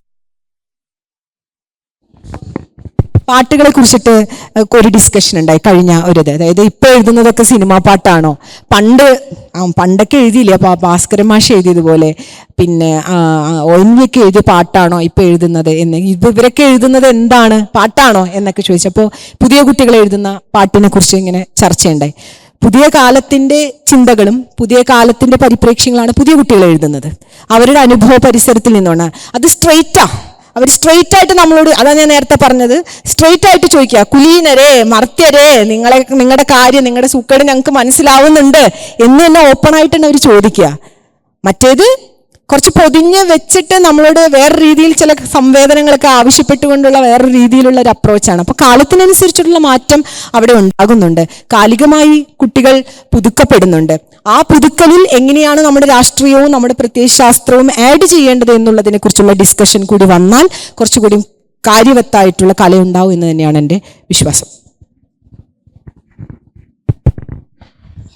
ഹലോ, നമസ്കാരം. സംഗീത, ഒരു കാര്യം പറയാനുണ്ട്, അതിനുശേഷം ഞാൻ എൻ്റെ ചോദ്യത്തിലേക്ക് വരാം. ഓക്കെ, പറയൂ. ഈ കലയിലെ ഇപ്പൊ പൊതുവെ നമ്മുടെ സമൂഹം തന്നെ ഒരു പുരുഷാധിപത്യ സമൂഹമാണെന്നാണ് ഞാൻ വിലയിരുത്തിയിരിക്കുന്നത്. അപ്പോൾ കലയിലേക്ക് വരുമ്പോൾ സമൂഹത്തിൽ എന്താണോ നടക്കുന്നത് അതിൻ്റെ പ്രതിഫലനമാണ് കലയിലും, സിനിമയാണെങ്കിലും എഴുത്താണെങ്കിലും ഏത് കലയിലാണെങ്കിലും എന്ന് ഞാൻ വിശ്വസിക്കുന്നു. അപ്പോൾ ഈ ആൺ പെണ്ണ് എന്നുള്ള അന്തരം, അല്ലെങ്കിൽ എന്താണ് പുരുഷൻ എന്താണ് സ്ത്രീ എന്നത് തുടക്കത്തിൽ നമ്മൾ എവിടെ നിന്നാണ് മനസ്സിലാക്കേണ്ടത്? ഇപ്പോൾ ഒരു ആൺകുട്ടി, ഒരു പെൺകുട്ടിക്ക് എന്ന് വെച്ച് കഴിഞ്ഞാൽ കുടുംബത്തിൽ നിന്ന് തന്നെ അവർ വളർന്നു വരുമ്പോൾ, ഇപ്പോൾ മെൻസ്ട്രേഷൻ്റെ കാര്യമാണെങ്കിലും വീട്ടിൽ നിന്ന് അമ്മയുടെ അടുത്ത് നിന്ന്, അല്ലെങ്കിൽ അവർക്കൊരു അതിനെക്കുറിച്ചൊരു കോൺഷ്യസ്നെസ് കിട്ടുന്നുണ്ട്. പക്ഷെ ഒരു ആൺകുട്ടിയെ സംബന്ധിച്ചിടത്തോളം അത് ഒരിക്കലും കിട്ടുന്നില്ല എന്നാണ് ഞാൻ മനസ്സിലാക്കിയിട്ടുള്ളത്. ഇപ്പോൾ എൻ്റെ സ്കൂൾ സമയത്താണെങ്കിലും പെൺകുട്ടികൾക്ക് ക്ലാസ്സിൽ മെൻസ്ട്രേഷനെ കുറിച്ച് ഒരു ക്ലാസ് എടുത്തു കൊടുക്കുകയാണെങ്കിൽ ആൺകുട്ടികൾ പുറത്താണ്. അപ്പൊ നമുക്കൊരു ക്യൂരിയോസിറ്റിയാണ് എന്താണ് അകത്ത് നടക്കുന്നത് എന്നുള്ളത്. നമുക്കത് ഒരിടത്തൊന്നും ആരും പറഞ്ഞു തരുന്നില്ല. അതുകൊണ്ട് തന്നെ തെറ്റായ വഴികളിലൂടെ അത് മനസ്സിലാക്കുന്നത് കൊണ്ട് കൂടെയാണ് പിന്നീട് ഇവർ പല തെറ്റായ രീതികളിലേക്ക് കടന്നു പോകുന്നത് എന്ന് ഞാൻ വിശ്വസിക്കുന്നു. അപ്പോൾ സ്കൂളിൽ ഇതിനെക്കുറിച്ചുള്ള ക്ലാസ്സുകൾ അല്ലെങ്കിൽ ബോധവൽക്കരണ ക്ലാസ്സുകൾ പെൺകുട്ടികൾക്ക് കൊടുക്കുന്നത് പോലെ തന്നെ ആൺകുട്ടികൾക്കും കൊടുക്കണം എന്നാണ് എൻ്റെ ഒരു അഭിപ്രായം. അല്ലെങ്കിൽ വീട്ടിൽ നിന്ന് തന്നെ ശരിക്കും കൊടുക്കാവുന്നതാണ്. പക്ഷെ നമ്മുടെ അച്ഛനമ്മമാർക്ക്, അല്ലെങ്കിൽ നമുക്ക് മുന്നുള്ള തലമുറയ്ക്ക് ഇതെല്ലാം ഓപ്പണായി പറഞ്ഞു കൊടുക്കുക എന്നുള്ളത് അവരെ സംബന്ധിച്ചിടത്തോളം ബുദ്ധിമുട്ടുള്ള ഒരു കാര്യമായിട്ടാണ് കണ്ടിട്ടുള്ളത്. അത് ആ ജനറേഷനെ പോരായ്മയായിരിക്കാം. അപ്പോൾ ഇത് സ്കൂൾ പഠനത്തിൽ ഉൾപ്പെടുത്തുക, സെക്സ് എഡ്യൂക്കേഷൻ പോലുള്ള അതുപോലുള്ള കാര്യങ്ങളൊക്കെ ഉൾപ്പെടുത്തുക എന്നുള്ളതാണ് എൻ്റെ ഒരു ഒപ്പീനിയനായിട്ട് എനിക്ക് പറയാനുള്ളത്. എൻ്റെ ചോദ്യം എന്ന് വെച്ചാൽ അതല്ല, ഇപ്പോൾ ഈ ഇടയ്ക്ക് ഒരു വാർത്ത കേട്ടു, എറണാകുളം മഹാരാജാസ് കോളേജിൽ കോമൺ ടോയ്ലറ്റുകൾ കൊണ്ടുവന്നു എന്നുള്ളത്. അപ്പോൾ ഇത് ജെൻഡർ ഫ്ലൂയിഡിറ്റിയുടെ ഭാഗമായിട്ടുള്ളതാണ് ജെൻഡർ ന്യൂട്രാലിറ്റി എന്ന് പറയുന്നത്. ഇത് എങ്ങനെയാണ് അതിനെ ഈ ഒരു കാര്യം എങ്ങനെയാണ് അതിനെ സ്വാധീനിക്കുന്നത്? മാഡത്തിന് ഇതിനോട് യോജിപ്പുണ്ടോ? ഉണ്ടെങ്കിൽ എന്തുകൊണ്ട്, ഇല്ലെങ്കിൽ എന്തുകൊണ്ട്? ഓക്കെ, സംഗീത പറഞ്ഞ ചോദ്യത്തിന് ഉത്തരം പറയാൻ സത്യത്തിൽ എനിക്ക് കുറച്ച് കുറ്റബോധമുണ്ട്. കാരണം ഞാൻ പെൺകുട്ടികൾ മാത്രം പഠിപ്പിക്കുന്ന ഒരു കോളേജിലെ ടീച്ചറാണ്. ഞാൻ എപ്പോഴും അവിടെ പറയാറുണ്ട് കോ എഡ്യൂക്കേഷൻ ആണ് എപ്പോഴും നല്ലതെന്ന്. ഞാനൊരു കോ എഡ്യൂക്കേഷനിൽ പഠിച്ചു വളർന്നൊരു ആളാണ്. വേറെ കുറെ കാര്യങ്ങളുള്ളതുകൊണ്ട് ഞാൻ ആ വിഷയത്തെ അവിടെ നിർത്താണ്. പക്ഷെ ഇപ്പോൾ നമ്മൾ പെൺകുട്ടികളോട് പറയുമ്പോൾ അവരെന്താ പറയാറെന്നറിയോ? ഞങ്ങൾക്കിപ്പോൾ എല്ലാ കാര്യങ്ങളും അറിയാം മിസ്, കുറച്ച് അപ്പുറത്ത് പോയൊന്ന് ഉപദേശിക്കുക എന്നാണ് പറയുക. എന്നാൽ അപ്പുറത്തെന്ന് പറഞ്ഞു കഴിഞ്ഞാൽ ഞങ്ങൾക്ക് എല്ലാ കാര്യങ്ങളിലും ആൺകുട്ടികളെ ഉപദേശിക്കും. ഈ സംഗീത പറഞ്ഞ അതേ പോയിന്റിൽ തന്നെയാണ്. അവർക്ക് ആരാണ് ഉപദേശം കൊടുക്കുക? എങ്ങനെയാണ് ആൺകുട്ടികൾക്ക് പൊതുസമൂഹത്തെക്കുറിച്ച്, ആൺ ജീവിതത്തെക്കുറിച്ച്, പൊതു ഇടപഴകലിനെ കുറിച്ച് എവിടെ നിന്നാണ് അവർക്ക് ഇൻഫർമേഷൻ കിട്ടുന്നത്? ഞാൻ മനസ്സിലാക്കിയിടത്തോളം ഒരു 10th വരെ അല്ലെങ്കിൽ അഡോളസെന്റ് വരെ അച്ഛനും അമ്മയും നിയന്ത്രിക്കുന്ന ഒരു ലോകത്ത് ചില ചിട്ടകളോടുകൂടി വളർന്നു വരികയും അഡോളസെന്റ് ആവുമ്പോഴേക്കും ചേട്ടന്മാരോ അല്ലെങ്കിൽ കുറെ ഐക്കൺസ് ഉണ്ടാവും. ആ ഐക്കൺസ് ആണ് അവരെ സ്വാധീനിക്കുക. അപ്പൊ അവരുടെ വസ്ത്രവിധാനങ്ങൾ തീരുമാനിക്കുന്നത്, അവരുടെ ആറ്റിറ്റ്യൂഡുകൾ തീരുമാനിക്കുന്നത് ഒരു സെർട്ടൺ വിഭാഗമാണ്. ഒരു സെർട്ടൺ ചിലപ്പോ ഈ പറഞ്ഞ സിനിമാ താരങ്ങളുടെ ഒരു റെപ്ലിക്കകൾ അനുകരിക്കാനൊക്കെ ശ്രമിക്കും. അപ്പൊ മെൻസ്ട്രേഷനെ കുറിച്ച് പറഞ്ഞതുപോലെ തന്നെ ആൺകുട്ടിയുടെ പ്യൂബറിറ്റിയെ കുറിച്ച് ആരാണ് ആൺകുട്ടിയോട് സംസാരിക്കുക? പ്യൂബറിറ്റിയെ കുറിച്ച് ആൺകുട്ടിയോട് സംസാരിക്കുക? ഇപ്പൊ സംഗീത പറഞ്ഞൊരു വാക്ക് എന്ന് ശ്രദ്ധിച്ചാൽ അറിയാം, മെൻസ്ട്രേഷനെ കുറിച്ച് അമ്മ പറഞ്ഞു കൊടുക്കുമല്ലോ എന്ന്. മെൻസ്ട്രേഷനെ കുറിച്ച് അച്ഛൻ പറഞ്ഞു കൊടുത്താൽ എന്താ കുഴപ്പം? അമ്മ പറഞ്ഞു കൊടുക്കുന്നത് നമ്മുടെ അബോധത്തിൽ നിന്ന് വരിക. മെൻസ്ട്രേഷനെ കുറിച്ച് അമ്മയാണ് പറഞ്ഞു കൊടുക്കേണ്ടത്. അച്ഛൻ പറഞ്ഞു കൊടുത്താലും കുഴപ്പമൊന്നുമില്ല. അപ്പൊ അച്ഛന് എങ്ങനെയാണ് ആ ബോധ്യം ഉണ്ടാവുക? അപ്പൊ അച്ഛന്മാർക്ക് അത്തരത്തിലുള്ള ബോധ്യങ്ങൾ ഉണ്ടാകേണ്ടതില്ല എന്നും, ഇത്തരം ബോധ്യങ്ങൾ പെൺകുട്ടിയെ അല്ലെങ്കിൽ തന്നെ കേട്ടിട്ടില്ല. ഏറ്റവും കൂടുതൽ നമ്മൾ പറയുന്നൊരു വാക്കാണ് വളർത്തുദോഷം. ആരെ പറ്റിയാ പറയാ വളർത്തുദോഷം? അമ്മമാർക്കുള്ള ഒരു കുറ്റാണ് വളർത്തുദോഷം. അതായത് എന്തെങ്കിലും കുറ്റം ഉണ്ടായിക്കഴിഞ്ഞാൽ അത് ആരുടെ പ്രശ്നമാണ്? വളർത്തുദോഷമാണ്. അത് അമ്മയുടെ വളർത്തുദോഷമാണ്. അപ്പോൾ എന്തെങ്കിലും മെറിറ്റ് ഉണ്ടായാലോ? സിനിമയിൽ പറഞ്ഞു കേട്ടിട്ടില്ലേ, തന്തയ്ക്ക് പിറന്നവനാണെങ്കിൽ ഇറങ്ങി വാടാ എന്നാ ചോദിക്കുക. അവിടെ ആരും തള്ളയ്ക്ക് പിറന്നവനാണെങ്കിൽ എന്ന് ചോദിക്കില്ല. കാരണം മെറിറ്റൊക്കെ അപ്പുറത്തേക്കാണ്, തന്തയ്ക്കുള്ളതാണ് എല്ലാ മെറിറ്റും. കുഴപ്പമുണ്ടെങ്കിലാണ് വളർത്തുദോഷം പറഞ്ഞ ഇപ്പുറത്തേക്ക്. അത് ഇങ്ങനെയാണ് ഇവിടുത്തെ ഒരു ലിവിങ് പാറ്റേൺ സംഗീത സൂചിപ്പിച്ചതുപോലെ. അപ്പോൾ ഈ ഇപ്പൊ നിങ്ങൾക്ക് ഒരുപാട് ഇൻഫർമേഷൻ കിട്ടുന്ന ഒരു ഏജാണ്. ഗൂഗിൾ ഉൾപ്പെടെ അല്ലെങ്കിൽ ഒരുപാട് സോഷ്യൽ പ്ലാറ്റ്ഫോമുകളിലൊക്കെ നിങ്ങൾക്ക് ഇൻഫർമേഷൻ കിട്ടുന്നുണ്ട്. പക്ഷെ അപ്പോൾ പോലും നമ്മുടെ വ്യവസ്ഥയിൽ കുടുംബം എന്ന് പറയുന്ന സംവിധാനത്തിൽ ആരാണ് ഹെഡ് എന്ന് ചോദിച്ചാൽ, ആരാണ് കുടുംബത്തിലെ ഹെഡ് എന്ന് ചോദിച്ചാൽ ഒരു ഉത്തരം ഓട്ടോമാറ്റിക്കായി നമ്മുടെ നാവിലേക്ക് വരും. ഈ അടുത്ത് ഒരു ക്ലാസ്സിന് പോയപ്പോ ആ ആള് പറയാം, നമ്മളെ ക്ലാസ് എടുക്കാൻ വന്ന ആള് പറയാണ്, നമ്മുടെ വീട്ടിൽ 4 പേരുണ്ടെങ്കിൽ ഐഡിയൽ ജീവിതത്തെക്കുറിച്ച് സംസാരിച്ചപ്പോൾ PhD ഒക്കെ ഉള്ള ആള് സംസാരിച്ചത് ഇങ്ങനെയാണ്: നമ്മുടെ വീട്ടിൽ 4 പേരുണ്ടെന്ന് വിചാരിക്കട്ടെ, നിങ്ങളുടെ വീട്ടിൽ ഒരു അതിഥി വന്നെന്ന് വിചാരിക്കട്ടെ, 3 പേർക്കുള്ള ഭക്ഷണം മാത്രമുള്ളതാണെന്ന് വിചാരിക്കട്ടെ, അപ്പോൾ ആരാണ് പട്ടിണി എടുക്കേണ്ടത്? അപ്പോൾ ഉടനെ എല്ലാവരും കൂടെ അമ്മ എന്ന് ഉത്തരം. അമ്മ. ഇതെങ്ങനെയാണ് ഈ ഉത്തരം ഉണ്ടാവുന്നത് എനിക്ക് അറിഞ്ഞൂടെ. അപ്പൊ ആ 4ാമത്തെ അതിഥി വന്നാൽ അമ്മ എന്ന്. അപ്പൊ അവിടെ നിന്നൊരു ചെറിയ കുട്ടി എണീറ്റ് എന്ന് പറഞ്ഞാൽ അല്ല, 3 പേരുടെ ഭക്ഷണം 4 ആയിട്ട് പങ്കുവയ്ക്കാവുന്നതാണ് എന്ന് ചെറിയ കുട്ടിയാണ് പറഞ്ഞത്. അപ്പൊ ഈ രീതിയിലുള്ള ബോധ്യം ഉണ്ടാക്കി വരാൻ കുറച്ച് സമയം എടുത്തു ഇവിടെ. അപ്പൊ അതുകൊണ്ട് തന്നെ എനിക്ക് തോന്നുന്നു ഇപ്പോഴത്തെ ജനറേഷനിൽ കുറച്ചും കൂടി സുഹൃത്തുക്കളായി അച്ഛനും അമ്മയും മക്കളും കഴിയുന്ന ഒരു കാലഘട്ടത്തിൽ കുറച്ചും കൂടി നേരത്തെ ഞങ്ങളുടെ തലമുറയിൽ നിന്ന് കുറച്ചും കൂടി ഒരു വ്യത്യാസം വന്നിട്ടുണ്ട് എന്ന് ഞാൻ മനസ്സിലാക്കുന്നുണ്ട്. പക്ഷെ അപ്പോൾ പോലും സ്കൂളുകൾ, ഇപ്പൊ സെക്സ് എഡ്യൂക്കേഷനെ കുറിച്ച് സംഗീതം സൂചിപ്പിച്ചല്ലോ, മിനിസ്റ്ററുടെ ഈ പോസ്റ്റിന് താഴെ നിങ്ങൾ വായിച്ച കമന്റുകൾ ഒന്ന് നോക്കണം. അതായത് ഇനി കിടത്തി കൊടുക്കുന്ന വിധം കൂടി ഒന്ന് സ്കൂളിൽ പഠിപ്പിച്ചു കൊടുക്കാൻ. അതായത് സെക്സ് എഡ്യൂക്കേഷൻ എന്ന് പറഞ്ഞാൽ കൂടെ കിടക്കലാണ് എന്നാണ് ഇവിടുത്തെ പുരുഷന്മാരുടെ വിചാരം, അല്ലെങ്കിൽ ഇവിടുത്തെ സമൂഹത്തിന്റെ വിചാരം. സെക്സ് എന്നുള്ള വാക്ക് തന്നെ ഈ രീതിയിലാണ് ഇവിടെ വാല്യൂ ചെയ്യപ്പെടുന്നത്, റീഡ് ചെയ്യപ്പെടുന്നത് നമ്മൾ മനസ്സിലാക്കുകയാണ്. അപ്പൊ ഇങ്ങനെ പറഞ്ഞും കേട്ടും തോറ്റും തല്ലുപിടിച്ചും തന്നെയാണ് നമ്മൾ ഇത് പറഞ്ഞുകൊണ്ടേയിരിക്കുന്നത്. യഥാർത്ഥത്തിലുള്ള കോ എഡ്യൂക്കേഷനെ കുറിച്ചും ലൈംഗിക വിദ്യാഭ്യാസത്തെക്കുറിച്ചും ആൺകുട്ടിക്ക് എന്നെ അത്ഭുതപ്പെടുത്തി അല്ലെങ്കിൽ ഏറ്റവും അധികം ഞെട്ടിച്ചൊരു സംഭവം കൂടി ഞാൻ നിങ്ങളോട് പറയാം. ഒരു ആൺകുട്ടിയുടെ അടുത്ത് ഒരു 7 വയസ്സായിട്ടുള്ള അവനോട് ഒരു പെൺകുട്ടിയുടെ പടം വരയ്ക്കാൻ പറഞ്ഞപ്പോൾ അവൻ വരച്ചു പടാ 2 കുത്ത് ഇവിടെ 1 കുത്ത് ഇവിടെ. 7 വയസ്സാണ് അവന് ഒരു പടം വരയ്ക്കാൻ പറഞ്ഞപ്പോൾ. ഞാനിപ്പോ ശ്രദ്ധിക്കണം, ഇൻസ്റ്റാ റീൽസിൽ വരുന്ന ചില റീലുകൾ കണ്ടിട്ടുണ്ടോ? കുട്ടിയുടെ ആൻസർ പേപ്പേഴ്സ് ശ്രദ്ധിച്ചിട്ടുണ്ടോ? കുട്ടിയുടെ ആൻസർ പേപ്പർ. അപ്പോ കണ്ണട എന്നുള്ള പടം ആണ് കൊടുത്തിരിക്കുന്നത്. അപ്പൊ കുട്ടി ഉത്തരം എഴുതാ ബ്ര. അപ്പൊ അതുപോലെ പിന്നെ എന്താണ്, എന്താ ഒരു തോക്ക് പോലത്തെ ഉപകരണം, അത് അതിന് അവൻ എഴുതുന്നത് അശ്ലീലമാണ്. അപ്പോൾ അത്തരത്തിൽ എങ്ങനെയാണ് 7 വയസ്സുള്ള ഒരു കുട്ടി അതായത് എങ്ങനെയാണ് ആണ് പെണ്ണെന്നുള്ള ദ്വന്ദ്വത്തെ പോലും അവർ മനസ്സിലാക്കുന്നത് ഈ 3 കുത്ത് മാത്രമായിട്ടാണ്. അത് ഈ സോഷ്യൽ എഡ്യൂക്കേഷന്റെ പ്രശ്നമാണ്. അപ്പൊ അതിൽ നിന്ന് 3 കുത്തല്ല, അതുകൊണ്ടാണ് ഇവിടെ നിർഭയ കേസ് ഉണ്ടാവുന്നത്, അതുകൊണ്ടാണ് ഇവിടെ ഡോക്ടറിന് ബലാത്സംഗം നേരിടേണ്ടി വരുന്നത്. ഈ 3 കുത്ത് മാത്രമായിട്ട് മനസ്സിലാക്കുന്നത് കൊണ്ടാണ്. അപ്പൊ 3 കുത്തിനപ്പുറത്തേക്ക് ഒരു സ്ത്രീയുടെ ശാരീരിക മാനസിക, സ്ത്രീ എന്ന് മാത്രമല്ല ഏതൊരാളുടെ ഇപ്പോഴത്തുള്ള ഏത് ജെൻഡർ ആയാലും അയാളുടെ ശരീരത്തെക്കുറിച്ച് അറിയുക എന്ന് പറയുന്നതും സാമൂഹിക ബോധത്തോടു കൂടി അറിയുക. നമ്മൾ ക്രിയേച്ചറാണ്, പക്ഷെ അതിന് മുമ്പ് ഒരു വാക്കുകൂടിയുണ്ട്, സോഷ്യൽ ക്രിയേച്ചർ എന്നുകൂടിയാണ്. ആ സോഷ്യൽ ക്രിയേച്ചറായിട്ട് വളരാനുള്ള ഒരു സാഹചര്യം ഇവിടെ ഉണ്ടായിക്കൊണ്ടിരിക്കുന്നുണ്ട്. ജെൻഡർ ടോയ്ലറ്റിനെ കുറിച്ച് കൂടി പറഞ്ഞുകൊണ്ട് പേഴ്സണലി ഇപ്പോൾ വിദേശ രാജ്യത്തേക്കൊക്കെ പോയി കഴിഞ്ഞു കഴിഞ്ഞാൽ ഒരുമിച്ചാണ് ടോയ്ലറ്റ്, സെപ്പറേറ്റ് അല്ല, ഒരുമിച്ചാണ് നമ്മൾ ടോയ്ലറ്റ് പോകുന്നത്. പക്ഷെ ഹൈജീൻ്റെ കാര്യം പറയുമ്പോൾ കേരളത്തിൽ എനിക്ക് വലിയ ബുദ്ധിമുട്ടാണ് പുരുഷന്മാരുടെ ടോയ്ലറ്റിൽ പോകാനായിട്ട്, വലിയ ബുദ്ധിമുട്ടാണ്. അത് ഹൈജീൻ്റെ പ്രശ്നം കൊണ്ടാണ്, മറ്റ് ജെൻഡർ പ്രശ്നം കൊണ്ടല്ല.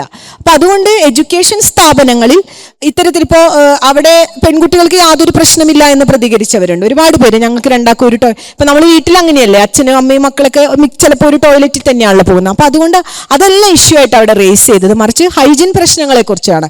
പ്രത്യേകിച്ച് മെൻസ്ട്രേഷൻ പീരീഡിൽ ഉൾപ്പെടെയുള്ള കാര്യങ്ങൾ വരുമ്പോഴൊക്കെയുള്ള ഹൈജീൻ പ്രശ്നങ്ങൾ കൊണ്ടാണ്. അതല്ലാതെ കോമൺ ടോയ്ലറ്റ് എന്ന് പറയുന്ന ആശയം ഒരുപക്ഷെ അതൊരു ബയോളജിക്കൽ പ്രോസസ്സായിട്ട്, അല്ലെങ്കിൽ ബയോളജിക്കലി അങ്ങനെ അതിനെ ചിന്തിക്കുമ്പോൾ ഒരു കുഴപ്പമുണ്ട് എനിക്ക് തോന്നുന്നില്ല. അങ്ങനെ ഒരു പ്രശ്നമില്ല, എൻ്റെ ഒരു പേഴ്സണൽ അഭിപ്രായത്തിൽ എനിക്കൊരു പ്രശ്നമില്ല. പക്ഷെ ഞാൻ അതിൽ പോകാത്തതിന് കാരണം എൻ്റെ ഹൈജീൻ പ്രശ്നം കൊണ്ട് മാത്രമായിരിക്കും, അല്ലാതെ ഒരു പ്രശ്നമില്ല.